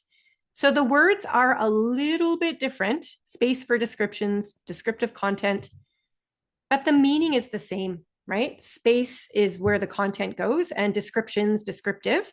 You can easily match those words from the same word family. So this is a perfect example of a paraphrase. So all this means is we do have answer choice A under the unique style. So we're halfway there. We now have to look under dynamic to see if it's there. And you do not see the word substantial, but you do see a word that means the same as substantial. What is the word that means the same as substantial under the dynamic style? We're looking for a synonym. Substantial means plenty. Yep. And you see the word plenty here. Now, once again, if you knew that substantial meant plenty, this would have been easy. You could have made your guess and you now know you have the right answer and on you go. But if you did not know substantial meant plenty, all that means then is you have to look at the other words in the lines that you can match. Base it on what you do know, right? So under dynamic, I see the words room for text. And then under unique, I see space for descriptions. And those two phrases are exact paraphrases. Room means the same as space, and the text is the description. So the fact that we can match room for text, space for descriptions, and then the answer choice, descriptive content, the fact that you can at least match the words that far along, if you had to take a guess, you would probably select A. The word plenty does mean substantial. So that's maybe the missing piece for those of us that weren't sure. But this is, again, a very good example of sometimes how you have to guess the meaning of unfamiliar words based on other words in the text that you do know. Sometimes you do have to make a little bit of an assumption. Chances are that since we've matched everything else, plenty probably means substantial. That's how I would do this. And then finally, looking at answer choice D, it says eye-catching colors. And when you look at just the pictures alone, the unique style, I would say, is eye-catching. I mean, those colors are bright, they're fluorescent. But looking at dynamic, it's very dark. The colors, like navy blue and so on. And even the diagram itself, it tells us it's only in black and blue. And black and blue, because they're so dark, I would not classify those as eye-catching. Not so much, not like the fluorescent unique. And if you had to select the best answer between A and D, because the vocabulary is such a close match for A, that is by far the better answer of the two. So that's the answer that you would select. And indeed, it is the right answer in this case. So it gets inserted into the blank like so. And as before, you would move on and complete the rest of the passage. Now, the very bottom section of your reading part 2 is going to have 3 additional questions, and they're numbered 6, 7, and 8, as you can see here. These are going to be about either the email that you've already answered up top. So if we had finished that whole email, we would have answered 5 questions. So everything you learned in that email, you might use that information to answer these questions. And of course, taking information out of the diagram too. So that's how you would complete that. Okay, so that's the first 2 parts of your CELPIP reading test done. I am going to give you another tip here for success to maximize your score. Because the reading test has 38 questions total that are scored, We have just literally completed about 19 questions, yeah, altogether from part 1 and 2 combined. Because parts 1 and 2 are easier than parts 3 and 4, you want to pick up as many points as possible in part 1 and 2. If you can get as close to 19 out of 19 as possible for these two sections, even if it's say 17 out of 19, that really high score is going to carry you through parts 3 and 4, where it's likelier that you're going to get some more answers wrong, just given that the passages become advanced. So I would devote some serious studying time to really mastering parts 1 and 2. As I say, if you get near perfect there, you can afford even 3 mistakes on each part 3 and 4 and still achieve a level 9. So that's really breaking it down in a realistic way. So consider that as you study from home too. Anyway, we're going to launch in now to part 3. We're getting full on intermediate. This is a challenging section, and I will do my best to provide you all with strategies that will help you answer these questions a little bit more quickly and hopefully more effectively. So just to set it up, you've got about 10 minutes now, and you will be answering 9 questions. Now, this part of your CELPIP reading test is really different structurally than the other 3 parts. In reading part 3, you're going to have 4 paragraphs exactly. And we call this part reading for information because it's going to be teaching you about a person, a place, or a thing. Everything is fact-based. So for example, you might be learning all about the habitats of one particular animal, or maybe it's an autobiography about a famous person's life, etc. So let's have a quick look here at the passage. All right, notice that for each paragraph, you have a letter that precedes it. So see the letters A, B, C, and D. And there was one sentence at the bottom that says E. And we'll come back to that with a closer look in a moment. Your questions are here on the right-hand side, and there's only one set. And notice that they're not even questions, really. They're statements or sentences. And I'll show you a little bit more closely what they look like. Okay, so here's a quick little scroll through with the scroll bar. Notice too that all of your answer boxes are on at the beginning of each statement. You're not filling in a blank like we have been. And when you open each of these answer boxes, you're going to see the same exact multiple choice answers. And there are 5 of them: A, B, C, D, and E. It'll be like that for all 9 statements. And the reason for that is because when you look at the entire passage, all 4 paragraphs, every single paragraph is assigned to one of those letters. So this becomes a matching activity. So you'll begin by reading, statement 1 when you get there. You need to determine the keywords. Step 1, what is this question or this statement asking me to find in the text? And once you've pulled out a couple of keywords, you're going to scan through this passage and you're hoping to find those details discussed accurately and completely in one of these 4 paragraphs. As an example, let's pretend you find the ideas in statement 1 and they match paragraph B, just as an example. You would select B as your answer, and then you'd move on to statement 2. Maybe that one matches paragraph D, so that becomes your answer for number 2, and so on and so on. If you cannot find the statement anywhere, sometimes really tricky, sometimes you'll have maybe half of the statement there, and the other half is missing, or the other half is inaccurate. And if that is the case, you're going to select E, which says not given in any of the above paragraphs. Your reading passage 3 is particularly challenging because there's no order. There are no patterns. So for part 1 and part 2, we had definite structures to look at, which really helped. Part 3, though, you're really looking at each of those 9 statements individually. It doesn't matter what the previous question was. When you get to the next one, you're starting from scratch, looking for keywords there, finding them in the passage. And because you have 10 minutes to answer, we really have to come up with some sort of a time management plan. And I'm going to provide that for you now to see if it helps as you continue to study at home. So the very first thing that we should do is have a very quick look through the 4 paragraphs. Can you determine what this passage is all about? Have a quick skim through maybe the first few sentences even. Usually the main ideas are presented right away. Can you pull out a word that you see repeated over and over again in all 4 paragraphs? See if you can find a word. There are definitely some really high level words here, as you can see. As I said, this is intermediate level. We've really jumped up in level of difficulty. So maybe skip the words you don't know for now and just focus on the words you do know. That would be my advice, just to get started. And it looks like a lot of us in the Zoom chat are identifying the word dragonfly as a possible topic. And I would have to agree with that. As I started reading paragraph A, I was not surprised at all to see dragonflies introduced right away. I figured to myself, that's probably what I'm learning about. And just to double check, I went to paragraphs B, C, and D, looking just for the word dragonfly. I really wasn't wasting my time on much else. I just wanted to verify, is this the topic?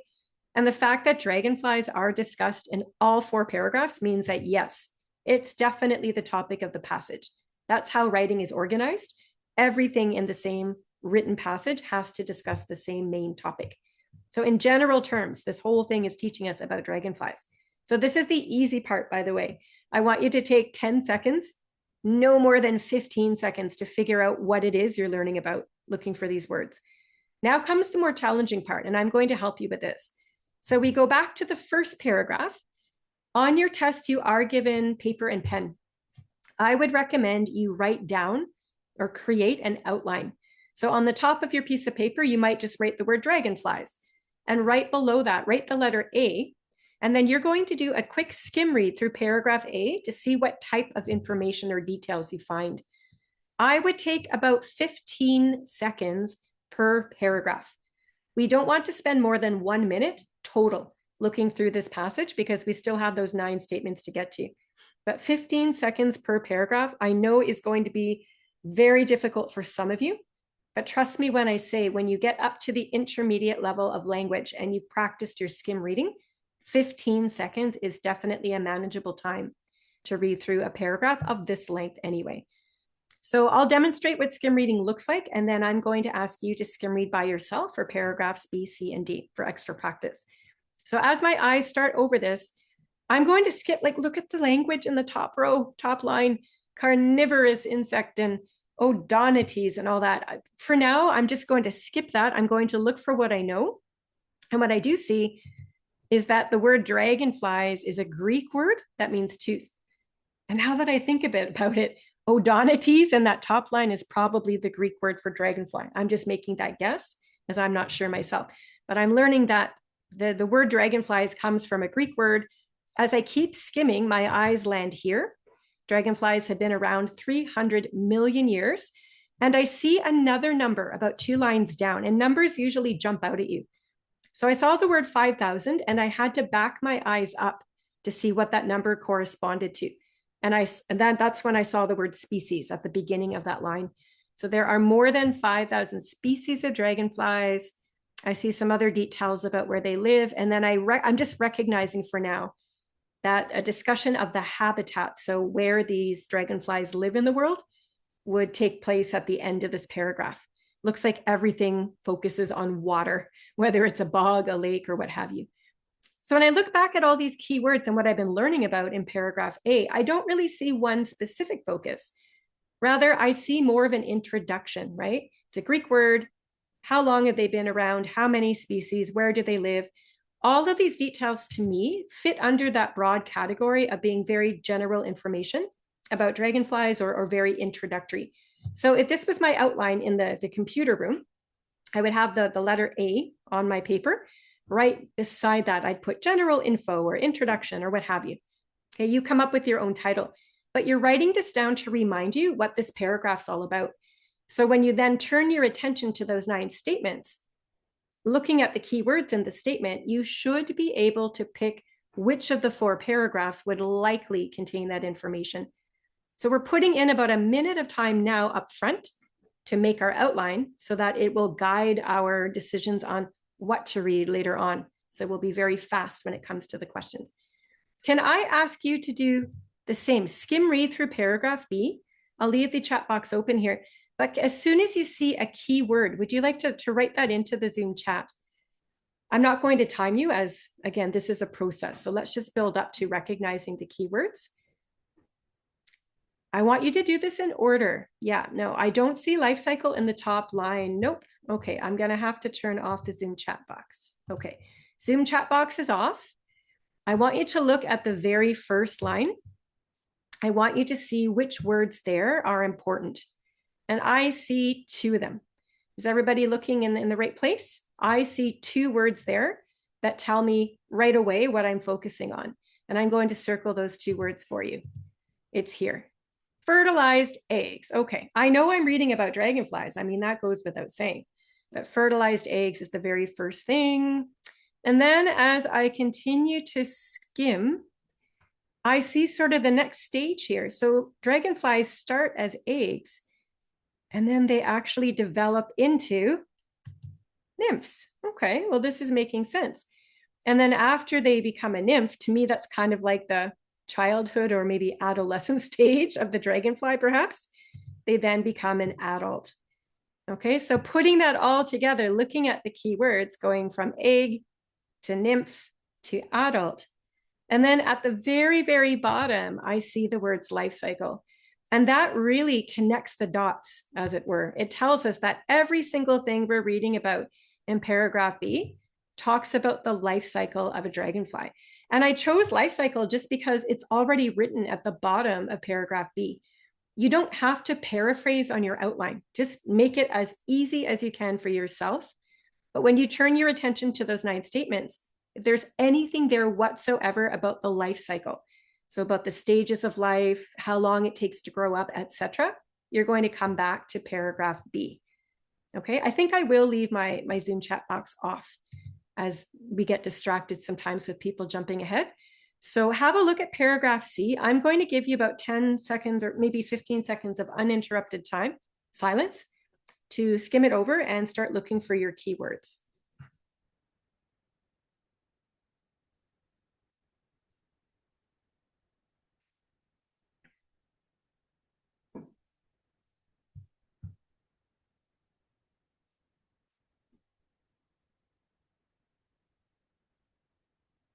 Okay, technically on the test, that's about as long as I want you to take. I'm going to help you find the keywords right now. So in the very top line, again, no surprise, we get a huge, juicy detail. We're learning that dragonflies hunt. We're learning how they hunt. That's what hunting techniques are. And the next several lines there, I skipped over them because they're giving me specific ways that these dragonflies hunt. And when you're skim reading right now, just to get familiar with topics, you don't want to know about the specifics. You can come back and read about that later. But just know that the top part of this paragraph talks about how dragonflies hunt. And then about halfway through and towards the bottom, we learn more about what the dragonflies are eating. So in other words, what are they hunting for? This whole paragraph is all about that. So on my outline, I just decided to write down hunting and eating. I thought that was pretty basic. So if any of those statements on the test itself deal with the ways dragonflies hunt and then the food that they're hunting and eating, we're going to come back to paragraph C and begin our search there. Okay, and last paragraph, this is the conclusion. So oftentimes we get more of a summary, but we still need to have a quick look. So again, can I give you 15 seconds of silence to skim it first? And then we'll circle some keywords.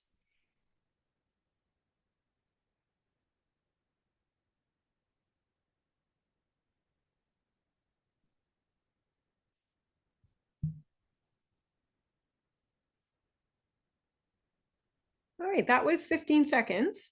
Your first sentence, again, gives you a huge focus of this entire paragraph. Use that first sentence to your advantage. Not always, but often it's going to introduce the topic. So we're learning about interesting facts about dragonflies, and pretty much the rest of this paragraph gives us examples. They are one of the fastest insects in the world. They have a 360-degree field of vision. And the rest of this paragraph discusses in detail how they were introduced into Myanmar to eat mosquito larvae. So just sort of in general terms, that's all I want to know for now. So to name my paragraph, why not just steal right from the paragraph? I'm going to call this interesting facts. So pretty much any statement that sounds like it has more of a general idea behind it, but it has that interesting fact, something you're learning about the dragonfly, I would begin my search in paragraph D. Okay, so here is the actual passage now. I am going to turn the Zoom chat box back on. So our job becomes to go through these one at a time, trying to decide which paragraph probably is going to contain this information. So we're going to have time to do just one of these together. And I have selected what I believe to be the hardest one out of this section, so we can talk about it together. So your statement is up top, number 6. A nymph's maturation rate depends on its nutrient intake. Which of these 4 paragraphs do you believe would probably contain that information if it's here at all?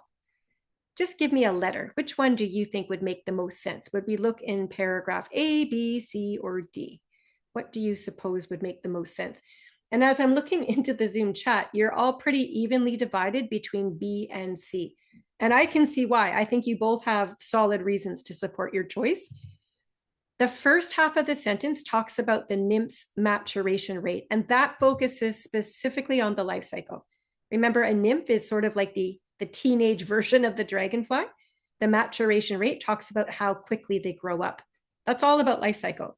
If this were my question, I would start with B, because nymph's maturation rate is the focus or the subject of the sentence. But the other half of that sentence does talk about nutrient intake. Nutrient is like food. So I can see why you might want to also check paragraph C, because it's the one that talks about food. So I think that this is probably the best plan. Why don't we start with paragraph B? If we do not find this detail, we can then look at paragraph C. If it's not there, I suggest we select E and we move on, because it's not going to be a general piece of information. It's not going to be an interesting fact. It's way too specific. And we know specific details belong in the middle paragraphs. So looking at your statement, which word here are you going to start looking for first in paragraph B? Which word here is the key word that's going to help you locate whether or not we have the right paragraph in front of us? I want one word from this sentence. It's not nutrient, nope. Not maturation. Lucia wins the prize. The best keyword to start from is nymph for 2 reasons. First of all, it's the subject of the sentence, so it's got to be important. Second of all, the word nymph is such a specialized term as it relates to a particular stage of the maturation of this dragonfly, meaning you'll either see the word nymph there or you won't, right? It's hard to come up with a synonym for a word so specific. And that's what you want. You want to be able to scan a paragraph and just find the word. If we see the word nymph, we keep reading. If we don't see the word nymph, we move on. It is as simple as that and as quick as that. So now that we know we're going to start looking for the word nymph, if we find it, this is where it gets a little bit trickier. We need to find something about the maturation rate. There are so many words we could use to explain what maturation rate is, whether it's development, growing up, adult, mature. The rate always deals with the speed or the time it takes. So any one of these vocabulary words could be in the passage as it relates to the nymph. So don't focus so much on the exact words maturation rate. Your job is to find the ideas expressed that mean the same thing. And likewise for nutrient intake, this is reading part 3. Chances are you're going to have synonyms or paraphrases. So you might not see the word nutrient. You might see the words food or nutrition. And rather than intake, you might see words like consume or eat or any other word that means that they are taking this food into their own little bodies. Okay, so we have a plan. Again, we're going to start by looking for the word nymph. That is the best and easiest keyword to find. I'm going to give you 5 seconds to find that word, and then I'm going to circle it for you. Your time starts now.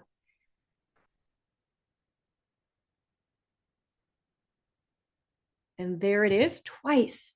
We see the word nymph twice.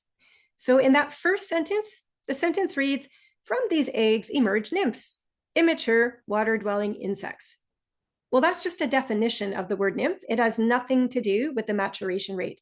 So that first word nymph is not helpful. It's the second word nymph that gives us the years. Do you see that? 1 to 4 years. It sort of jumps out at you in the middle of the paragraph. So I'm going to highlight in yellow the middle section there that talks about the maturation rate. Have a quick look through that yellow section I've highlighted and look for evidence of the speed or time it takes for this nymph to grow up. And I'm going to start circling them for you gradually. Look at all these key words. All of these words indicate that, yeah, we are certainly talking in paragraph B about the nymph's maturation rate. And we've shown it right there. We now have to prove the second part to be true. We have to prove if the length of time it takes for this little nymph to grow up into an adult, does that depend on the food that this dragonfly eats? So can you back up your eyes just a wee bit, right before the yellow highlighted section, or perhaps right after? Anywhere in this paragraph, do you see anything about nutrition, nutrients, eating, food, consuming? What other words come to mind? Is there anything there about food whatsoever?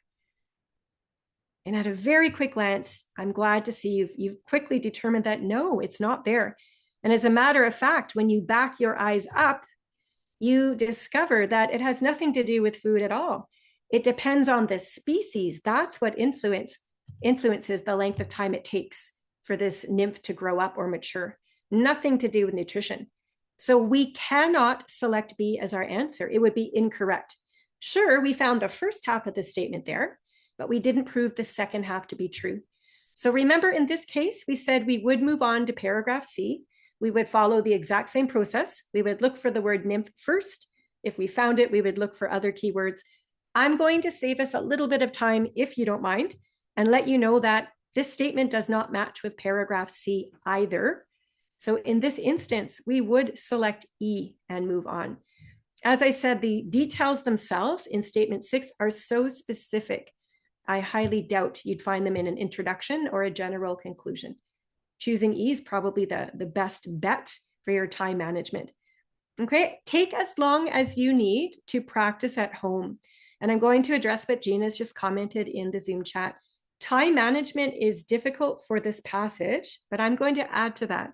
Time management is particularly difficult for those of us who don't yet quite have a strong foundation of skills at the intermediate reading level, right? So if you're working around, I'll suggest a CLB 8 or 9, you're going to have much more success with these levels, or higher, of course. If you're coming into CELPIP still working at a bit of a more beginner level, say maybe a CLB 5 or 6, the vocabulary here alone, as well as the practice needed to skim read quickly for details, needs a little bit more work to get up to that level. So as you practice from home, I think step 1 is being able to identify keywords in the statement, locate them in the paragraph, and complete the activity.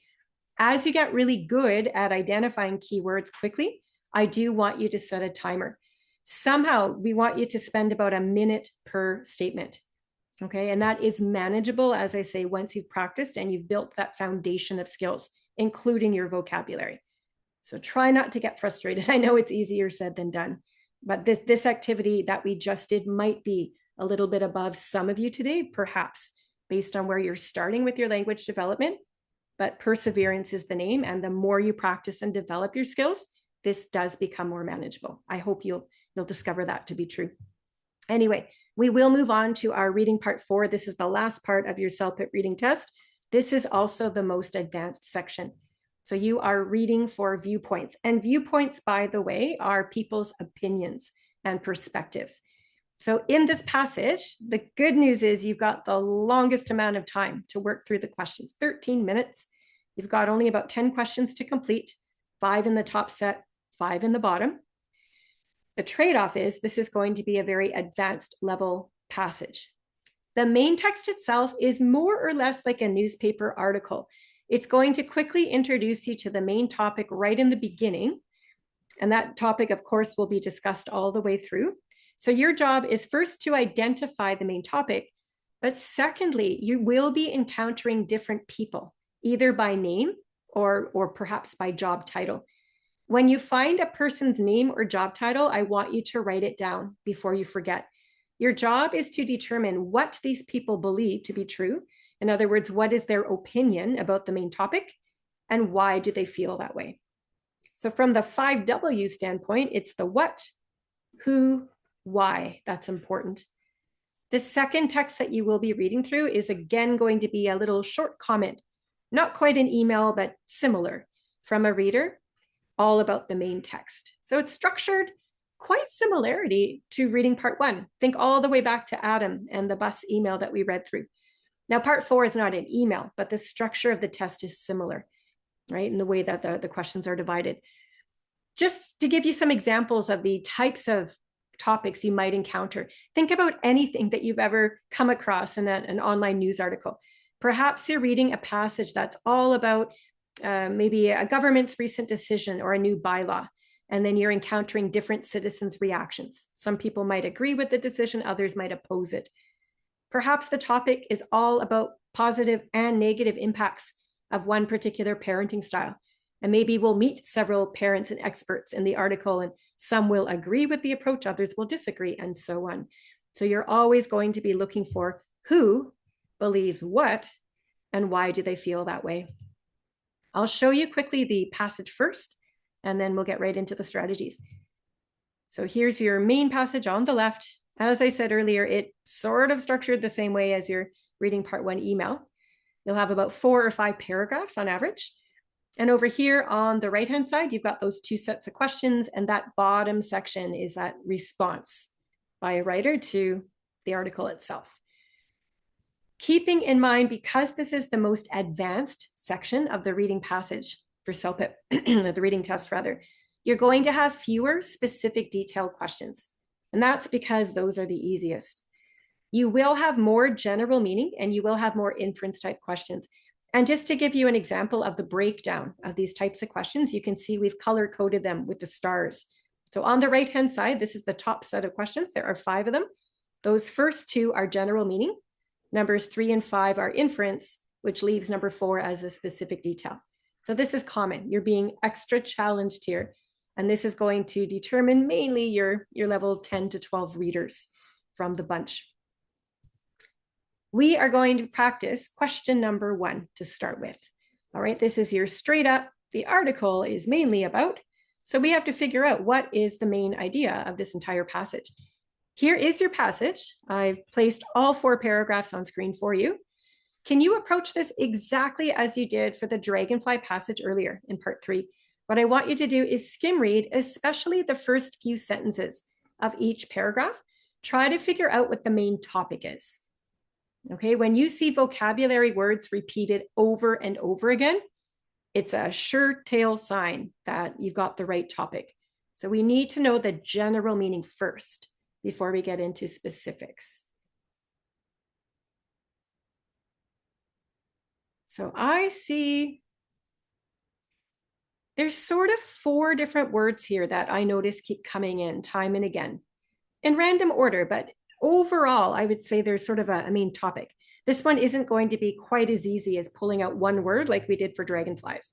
You sort of have to put it a wee bit together. But as you look in the Zoom chat, this is fun. Together, you've all got the 4 words that I'm looking for, and I'll show you exactly what I noticed.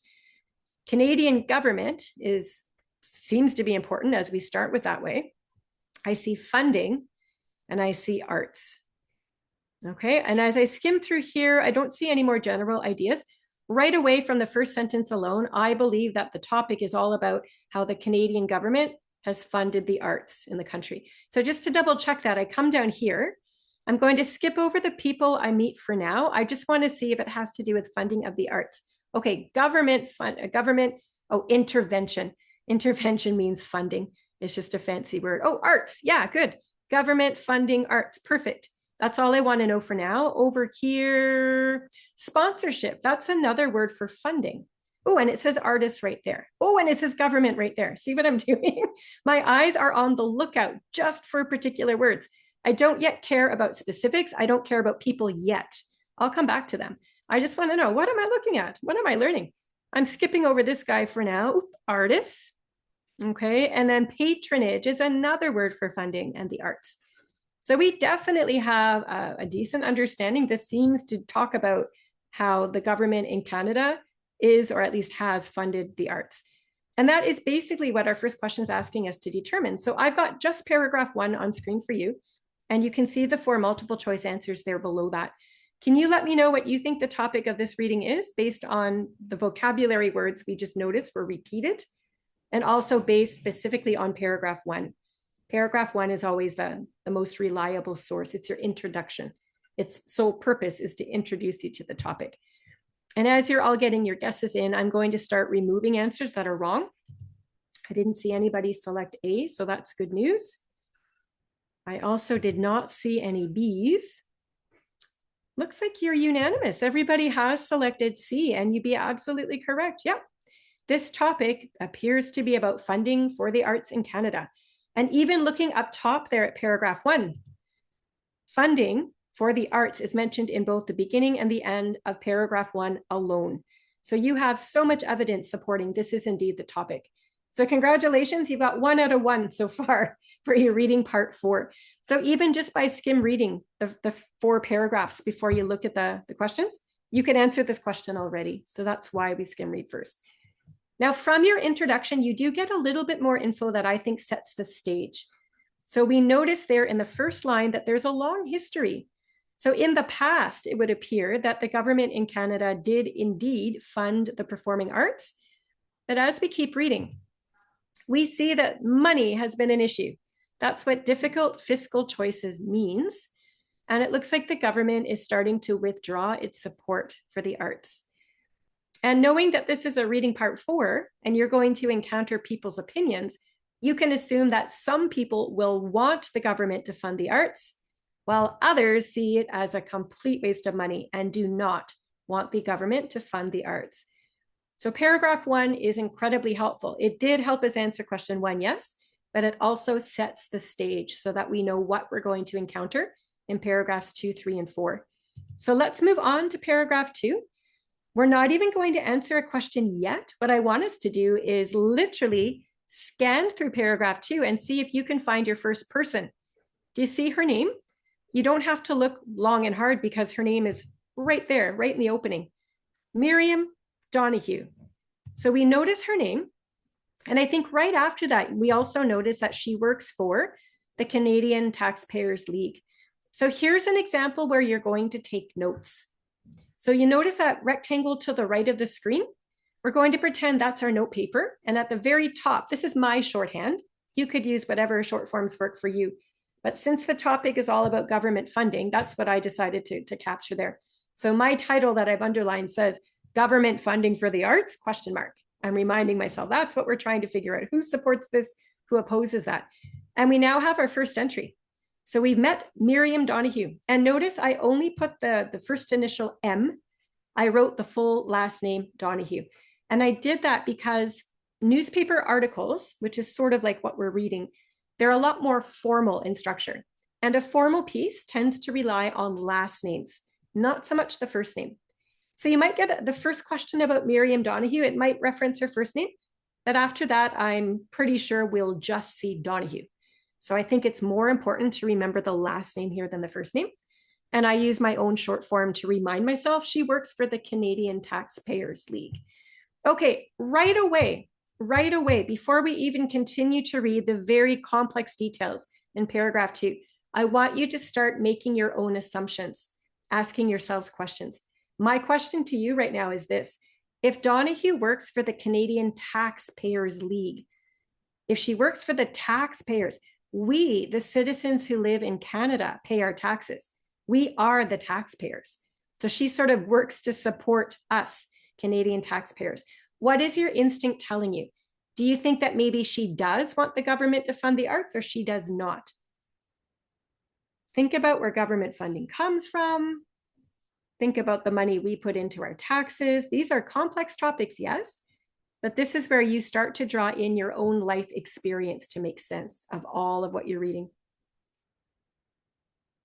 So a few of you are wondering if she works for the taxpayers, that means she works for basic supports, I would assume. She supports the citizens.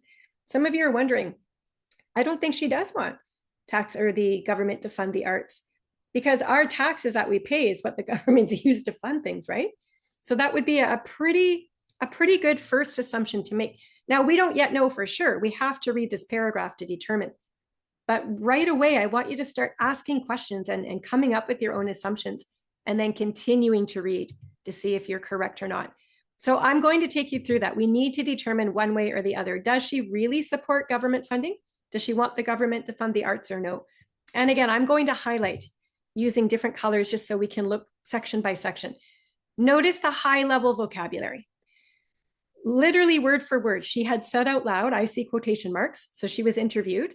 See that yellow part? She says, society doesn't accept government intervention in other economic sectors. The arts should be no different. Now, that first sentence is really complex. Let's unpack that. Society doesn't accept government intervention.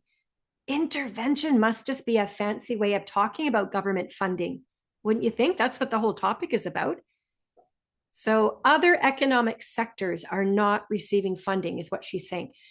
Other economic sectors that come to my mind would be things like the restaurant industry or sports and entertainment, or what else can you think of? Tourism, right? So again, I'm just drawing on what I know of society, at least where I live in Canada. What other sectors do we have here? This article is talking about arts, but the other sectors I know about, what she's saying is government funding doesn't go into these other sectors, and the arts should be no different. So before I forget, I'm going to capture that idea in my own shorthand. This is as simple as I can get it for myself to remember. You would have to come up with your own shorthand when you take notes. So other areas, other economic sectors don't get government funding, and the arts shouldn't either. So again, look at that question at the bottom of the screen. Does she want support? Or sorry, does she want the government to fund the arts? And I would say no. She just said the arts shouldn't get funding either. So I think we have our answer. I don't think she's a supporter. Perhaps we'll figure out why as we keep reading. The next few sentences in that paragraph use very high-level vocabulary. Government intervention distorts the market. Artists should be more entrepreneurial and obtain money from the private sector. So much detail there. Sometimes if you don't have the vocabulary, you can get by focusing on simpler words that you do understand. So I highlighted in green the words that I think most of us here would know. She's literally saying artists should obtain or get money from the private sector. So let's write that down before we forget it. And that whole next part there is all giving examples again about these other sectors, right? Meals and sports and so on. And she's literally saying, I'm going to skim over the bottom section of this paragraph and I'm going to pick out the key words. And it's starting to come together. The government, she's saying, should not select which artist is fittest for public consumption. So now we're getting the why. She doesn't want the government to fund the arts. She doesn't think it's right for the government to decide what type of artist. Is it a musician? Is it a painter? You know, which type of artist is going to get the funding? She doesn't see that as just. And she's concerned. Look at the last section. If that happens, if the government has sole control over who it's going to give its money to, she's concerned about the taxpayers. Again, that's us. She thinks that taxpayers will subsidize the leisure pursuits of society's wealthiest people. In a nutshell, what she's saying is, we, the taxpayers, are going to end up paying our hard-earned money, gone towards taxes, that the government would then use to fund the arts. And Donahue seems to connect that to the wealthy or to the elite, to rich people in society. She doesn't see it as fair. Why should the taxpayer be on the hook to fund some of these artists that we ourselves probably couldn't afford to go see? So lots of complex ideas, but that's what's going on here. She does not want the government to fund the arts because she's protecting us, the taxpayers, and the money. She wants it divided more equally, I suppose, and not just into a niche market of certain performing artists. Okay, so all of you who wondered earlier, I don't think she really does want funding. You're absolutely correct, but you now understand why. It's partly about her job, but it's also partly about the echelons or class. We're focused on the elites benefit, not necessarily everybody else. Oh, you're not doing this in 15 seconds, Leonid. No, that was for the part 3. Yeah. Okay, you take as long as you need to do this. Yeah, it's very, very high level. Some of us could do this in 15 seconds. I could do this in 15 seconds, but I've been teaching a tremendously long time, and English is my first language, so I've got that edge, perhaps over some of you. Yeah. Anyway, here's your top set of questions. There are 5 of them, as you see. You would use these strategies to go through. We've already done question 1. We haven't technically answered another question about Donahue, even though we just looked at her paragraph, but I wanted to draw your attention to the way these questions are written. So question 3 says, Donahue's views would likely be supported by. If you were to open up your answer box here, you would have 4 different people. chances are you would encounter at least some of them in the article. So before you could even answer the question, you need to understand what Donahue's views are. So that's why we read through paragraph 2 to figure out she doesn't support funding for the arts. And we understand why. She wants to safeguard the taxpayers' money to make it fair for everyone and not just the wealthy class. So you have to understand that first, and then you can determine if other people agree with her or disagree. This is what I meant when I said this is advanced. You have to make connections between parts that you're reading. Okay, now we're going to do one last practice question together today. This is now the bottom set of questions. It's kind of like a mini email in a way. It's a response from somebody else. And we are going to answer the first question in this bunch. Remember, it's numbered number 6 because we're pretending we've answered the first 5 questions up top. So let's place the opening paragraph here. What I want you to do is have a look at the very first line in this response and let me know who the person is. It's not a name, but it's a job title in a way. Can you figure that out and let me know in the Zoom chat? So who are we encountering? We would write this down into our notes for sure. Who is it? No name, but definitely job title. And it has to do with the arts and performance. And it is, and I'm getting some private comments that are correct. I'm waiting for someone to publicly declare who the person is. It is musician, Bunmi, but can you be a little bit more specific? What type of musician?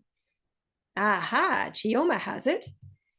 Yeah, it's a rock musician, or specifically, I guess, an alternative rock musician. And that's going to be important. I'll explain why right now. Before I explain, my next question is, does this rock musician want the government to fund the arts? Yes or no? Would you kindly read through the rest of the information there? 2 sentences, I guess, and let me know. Does the rock musician want the government to fund the arts? Yes or no? You're all saying yes, and you're absolutely correct. The evidence you need is right here. This rock musician and their band has been trying for years to get government funds. So clearly, if the rock musician and the band continue to go to the government asking for money to go on tour, clearly they want that money. So clearly they want the government to fund the arts. So on your piece of paper, you would write down rock musician. You could even just say yes, meaning yes, they want the funding. There's a little bit more to it though. This rock musician has been denied. So even though they keep asking for money, the government or the bureaucrats are denying them money. And the rock musician's really frustrated because they seem to believe that other types of music, like ballet, opera, and symphony orchestras, are indeed getting funding. But the rock musician feels picked on just because they play rock music. They feel they're missing out on the funding, while other types of musicians seem to be getting funding. So this leaves a bad taste in the rock musician's mouth, we can guess. So we need to understand that first. That's the background. And then we come down to the bottom section. And the musician continues.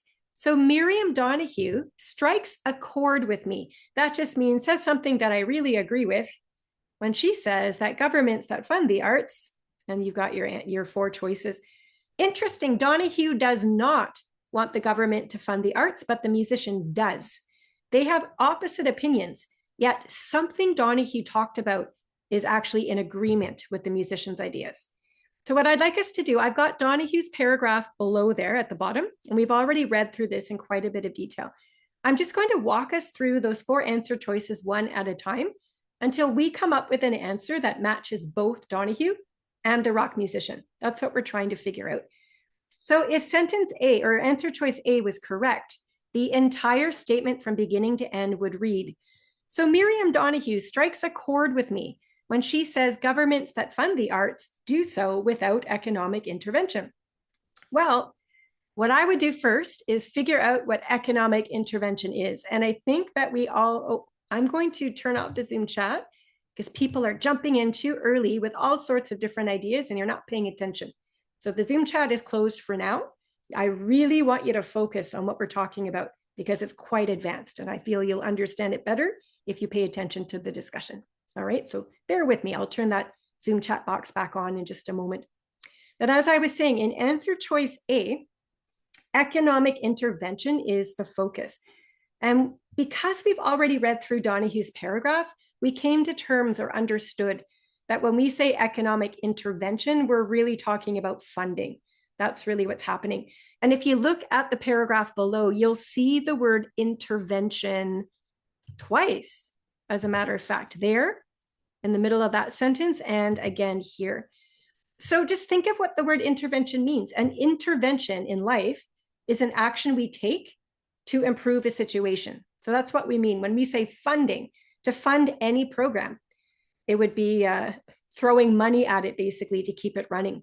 So think of funding of the arts is a kind of economic intervention, simply because the government needs to get involved to keep the arts programs running by giving them money. So if the statement A is true, that entire first statement would read, governments that fund the arts do so with economic intervention. But statement A says without economic intervention, which is completely the opposite idea to what makes sense or what is true. So we can eliminate that from consideration. There's no sense even considering if the musician believes this to be true, because we've now just proven it false for Donohue. Remember, we're trying to find a statement that's true for both of them. So we're just going to move on as quickly as we can. Statement B talks about paying for the pastimes of the elite. Remember, the elite means sort of the wealthy or the rich in society. And with Donohue's paragraph right below us, I distinctly remember reading something about her concerns that only the wealthy class would benefit from the public taxpayers' money if the government used it to fund the arts. And as I scanned through this paragraph looking for words associated with the elite, my eyes rest down here. I see the word wealthy, society's wealthiest people. And as we turn our attention back to our notes, remember we even took a moment to write that here. We pay for rich people's fun. That was a simple way to come to terms with it. So paying for the pastimes of the elite is true for Donohue. If we select answer B to be the right answer here, it would also have to be true for the musician. And I remember the musician getting really upset that other types of musicians, like opera and symphony and ballet, they were getting money, but the rock musician wasn't. So my gut is telling me choice B is probably the right answer. Before we select it, we are going to look at the rock musician's paragraph again to confirm. And or probably both, I would still look at the other two choices. Choice C says to undervalue the work of modern musicians. Now, right away, I don't even have to look at the musician's paragraph. I recall how frustrated the musician was because they play rock music. They don't get funding, but other musicians do. So I can imagine that this rock musician feels undervalued. Statement C is definitely true of the musician. We did not read anything in Donohue's paragraph. We've already looked at it twice. There's nothing there about undervaluing modern musicians. So it can't be true for both of them. It's not the right answer. And then choice D, support administrators rather than artists. The rock musician talked only about music, did not talk at all about administration. I don't even want to think about Donohue because choice D is not true for the musician. There's no sense even considering the other side. Whatever answer we select, it has to be true for both of them. So we're left with choice B. And as we select it, what I want us to do is have a look over at the left-hand side of the screen. You'll see in quotation marks, this is the very final sentence that Donohue had in her paragraph. So I'm just going to circle language from the answer choice, which is pay for. And that matches, that's a synonym for the word subsidize, which is found in Donohue's paragraph. And then the word pastime, it matches leisure pursuits. These are paraphrased ideas. And the elite we've already talked about, this means rich or wealthy. So this answer choice definitely matches Donohue's ideas. Let's look up top now to the rock musician's paragraph and see if the vocabulary also matches. So the word pay for definitely matches the word fund. And then pastimes of the elite, well, we have three examples. Ballet, opera, and symphony are all different types of concerts or music that you might go watch. So pastime is literally spending your free time doing something you enjoy. So there's examples. The hardest match to make here, and this relies a little bit on your own life experience, elite or wealthy classes, the types of music, ballet, opera, and symphony orchestras, they tend to be associated more with an upper class. So richer, wealthier, expensive tickets, fancier clothing and jewelry worn to these events, as say compared to going to a rock concert. So I don't know if any of you have ever been to a ballet, opera, or a symphony orchestra. Perhaps you've seen a movie that involves some of these types of music. But this is where, as I say, connecting personally to it and using your knowledge of the way the world works, in this case about music, I suppose, is going to help you make that connection. So the correct answer here is indeed B, which is pay for the pastimes of the elite, because it does match both Donahue's ideas as well as the musicians. And we were trying to find the common thread, right? It's a very advanced level, as you can see. A lot of it will deal with your ability to understand vocab and match the synonyms. And another big part of this is to make connections. We call that reading between the lines. The passage might not tell you specifically or directly, but you're going to make these assumptions, as I say, based on what you know about the world and based on also what you're reading in the passage and the details that you're putting together. Yeah, it's difficult, Josephine. Yeah, this is advanced level. So people who are able to complete reading part 4 within those 13 minutes are very likely earning CLB 10 to 12 overall on their reading test. Yeah, so it's very advanced. So do your best. Do your best. That's what I say. That's why we're here to learn today together. It's why you're going to practice at home and see what you can accomplish. Okay, I'm going to quickly end up here or finish off today with a rundown of our free study materials and an introduction to the online bookstore. So this is the best time to ask any last minute questions that you may have about CELPIP.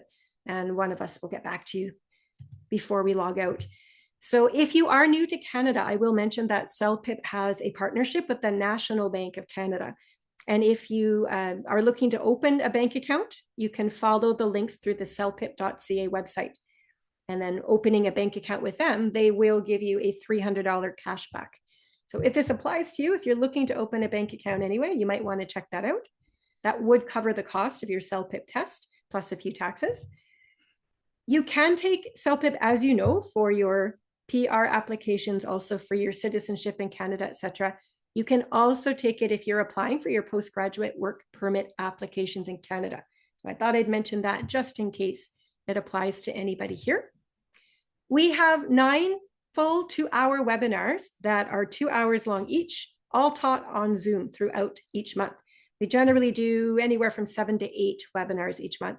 So I've got a link here on screen, but it's not a clickable link. So what you can see in the Zoom chat right now is my colleague Simon has just shared a file, a Word document with you, and it contains a wealth of different links that are clickable that will help you navigate to sites like this. So if you wanted to register for your next webinar, use the document that Simon has shared with you, click on it.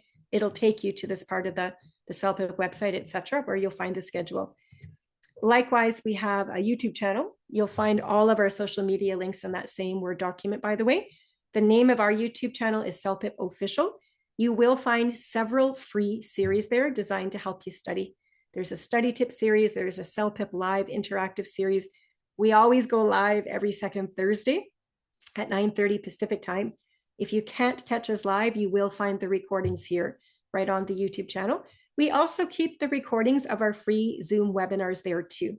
So if your test is coming up before the next live webinar we do, you're very welcome to find the recording yourself on YouTube and watch it through and catch up and review. We also have a podcast. It's called the Official CELPIP Podcast, and you'll find it under the blog section of the celpip.ca website.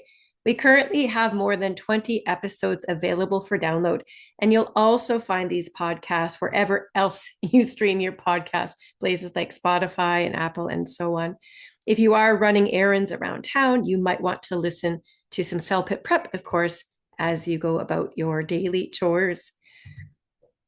We do have 2 free practice tests as well available right at the celpip.ca website. And I do encourage each of you to complete both of these tests in one sitting if you can before you get into the testing room and take your official test. You'll feel much more confident and prepared that way if you can finish it all in one go. There is an online bookstore as well, and we do sell additional products. You can see listed here additional practice tests for sale, study guides, online courses, etc. I won't say too much about each individual product for now, as you're very welcome to browse the online bookstore and read a little bit more about each product to decide if you do want to make a purchase. But you can see the regular price list here on screen. And please be aware that from time to time, we do have 50% off sales.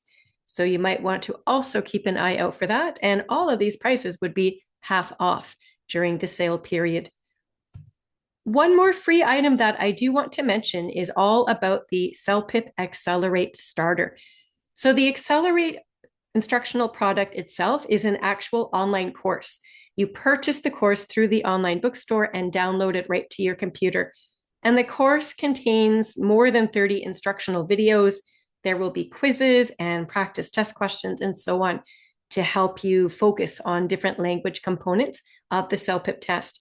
Now, when you actually register for your CELPIP test itself, you're going to get 5 free hours of access if you're registering for the CELPIP General test, or 2.5 hours of free access for the CELPIP General LS test. So this just gives you a sample or a taste of what the online course is all about. And that way, if you do feel that the course would be useful to you, you could certainly purchase the entire course through the online bookstore itself. But again, you get free access a couple of hours anyway when you do register for your CELPIP test officially. And I'll mention too that if you are looking to enroll in an actual prep program geared towards helping you study and prepare for your CELPIP test, the CELPIP team does work in partnership with many different prep programs and providers and institutions around the globe. And you'll find a complete list of the institutions and organizations that offer these CELPIP prep programs right on the website. Again, all of these links you see on screen are clickable in the document that Simon has shared online with you. You can take courses in person if the institution is offering them that way, or you can also take them online, again, pending availability. Each institution is going to set its own schedule and its own price list. So those vary, but do take a peek at the listing and you might just find something there that will help you as you prepare further for your CELPIP test. Now, before we log out today, I did want to mention that the Prometric does have another test called the CALE, and this one is designed for people who are looking to study at a Canadian university or college. So CALE itself stands for Canadian Academic English Language. So when you take this test, you can use your score and apply to any major Canadian post-secondary institution. And provided you meet their minimum requirements to study, they would accept you as a condition to enter their programs. You can take this test in a test center if there is one nearby where you live. Again, you'll find a listing of all the places where we test around the world right at the CALE website. If you do happen to live in one of the 13 countries listed here at the bottom of the screen, you could take your CALE test from your home computer. And if that is your choice, you would register for CALE online when you sign up on the CALE website. So I'll leave you with this contact slide of information here just before we log out. You'll notice our email address at the top, so customer service, info@celpip.ca. Again, you can access the CELPIP website at celpip.ca and follow the menu options really to find anything else you'll need, or use those helpful links that we provided in that Word document that Simon has shared in the Zoom chat. Here are the 4 social media channels. And one last reminder that we do go live every second Thursday at 9:30 Pacific time on our YouTube channel. And that's for the CELPIP Live series. And also on Instagram, we go live there fairly often as well, but there is not a set schedule as we do partner up with various experts and guest speakers, etc. So it really depends on everybody's availability. But if you're subscribed to the Instagram channel, then you'll know ahead of time when the next live is coming up. And that also, by the way, is where we advertise for upcoming sale prices in our online bookstore. So a good reason to be subscribed to that channel. At any rate, I thank you so much for joining us today. I know we worked hard today, but I also know that we got a lot accomplished. And I thank you for your efforts in the Zoom chat area. I hope you enjoyed the rest of your day ahead, and hopefully we'll see you back for the next webinar. Take care, everybody. Bye-bye.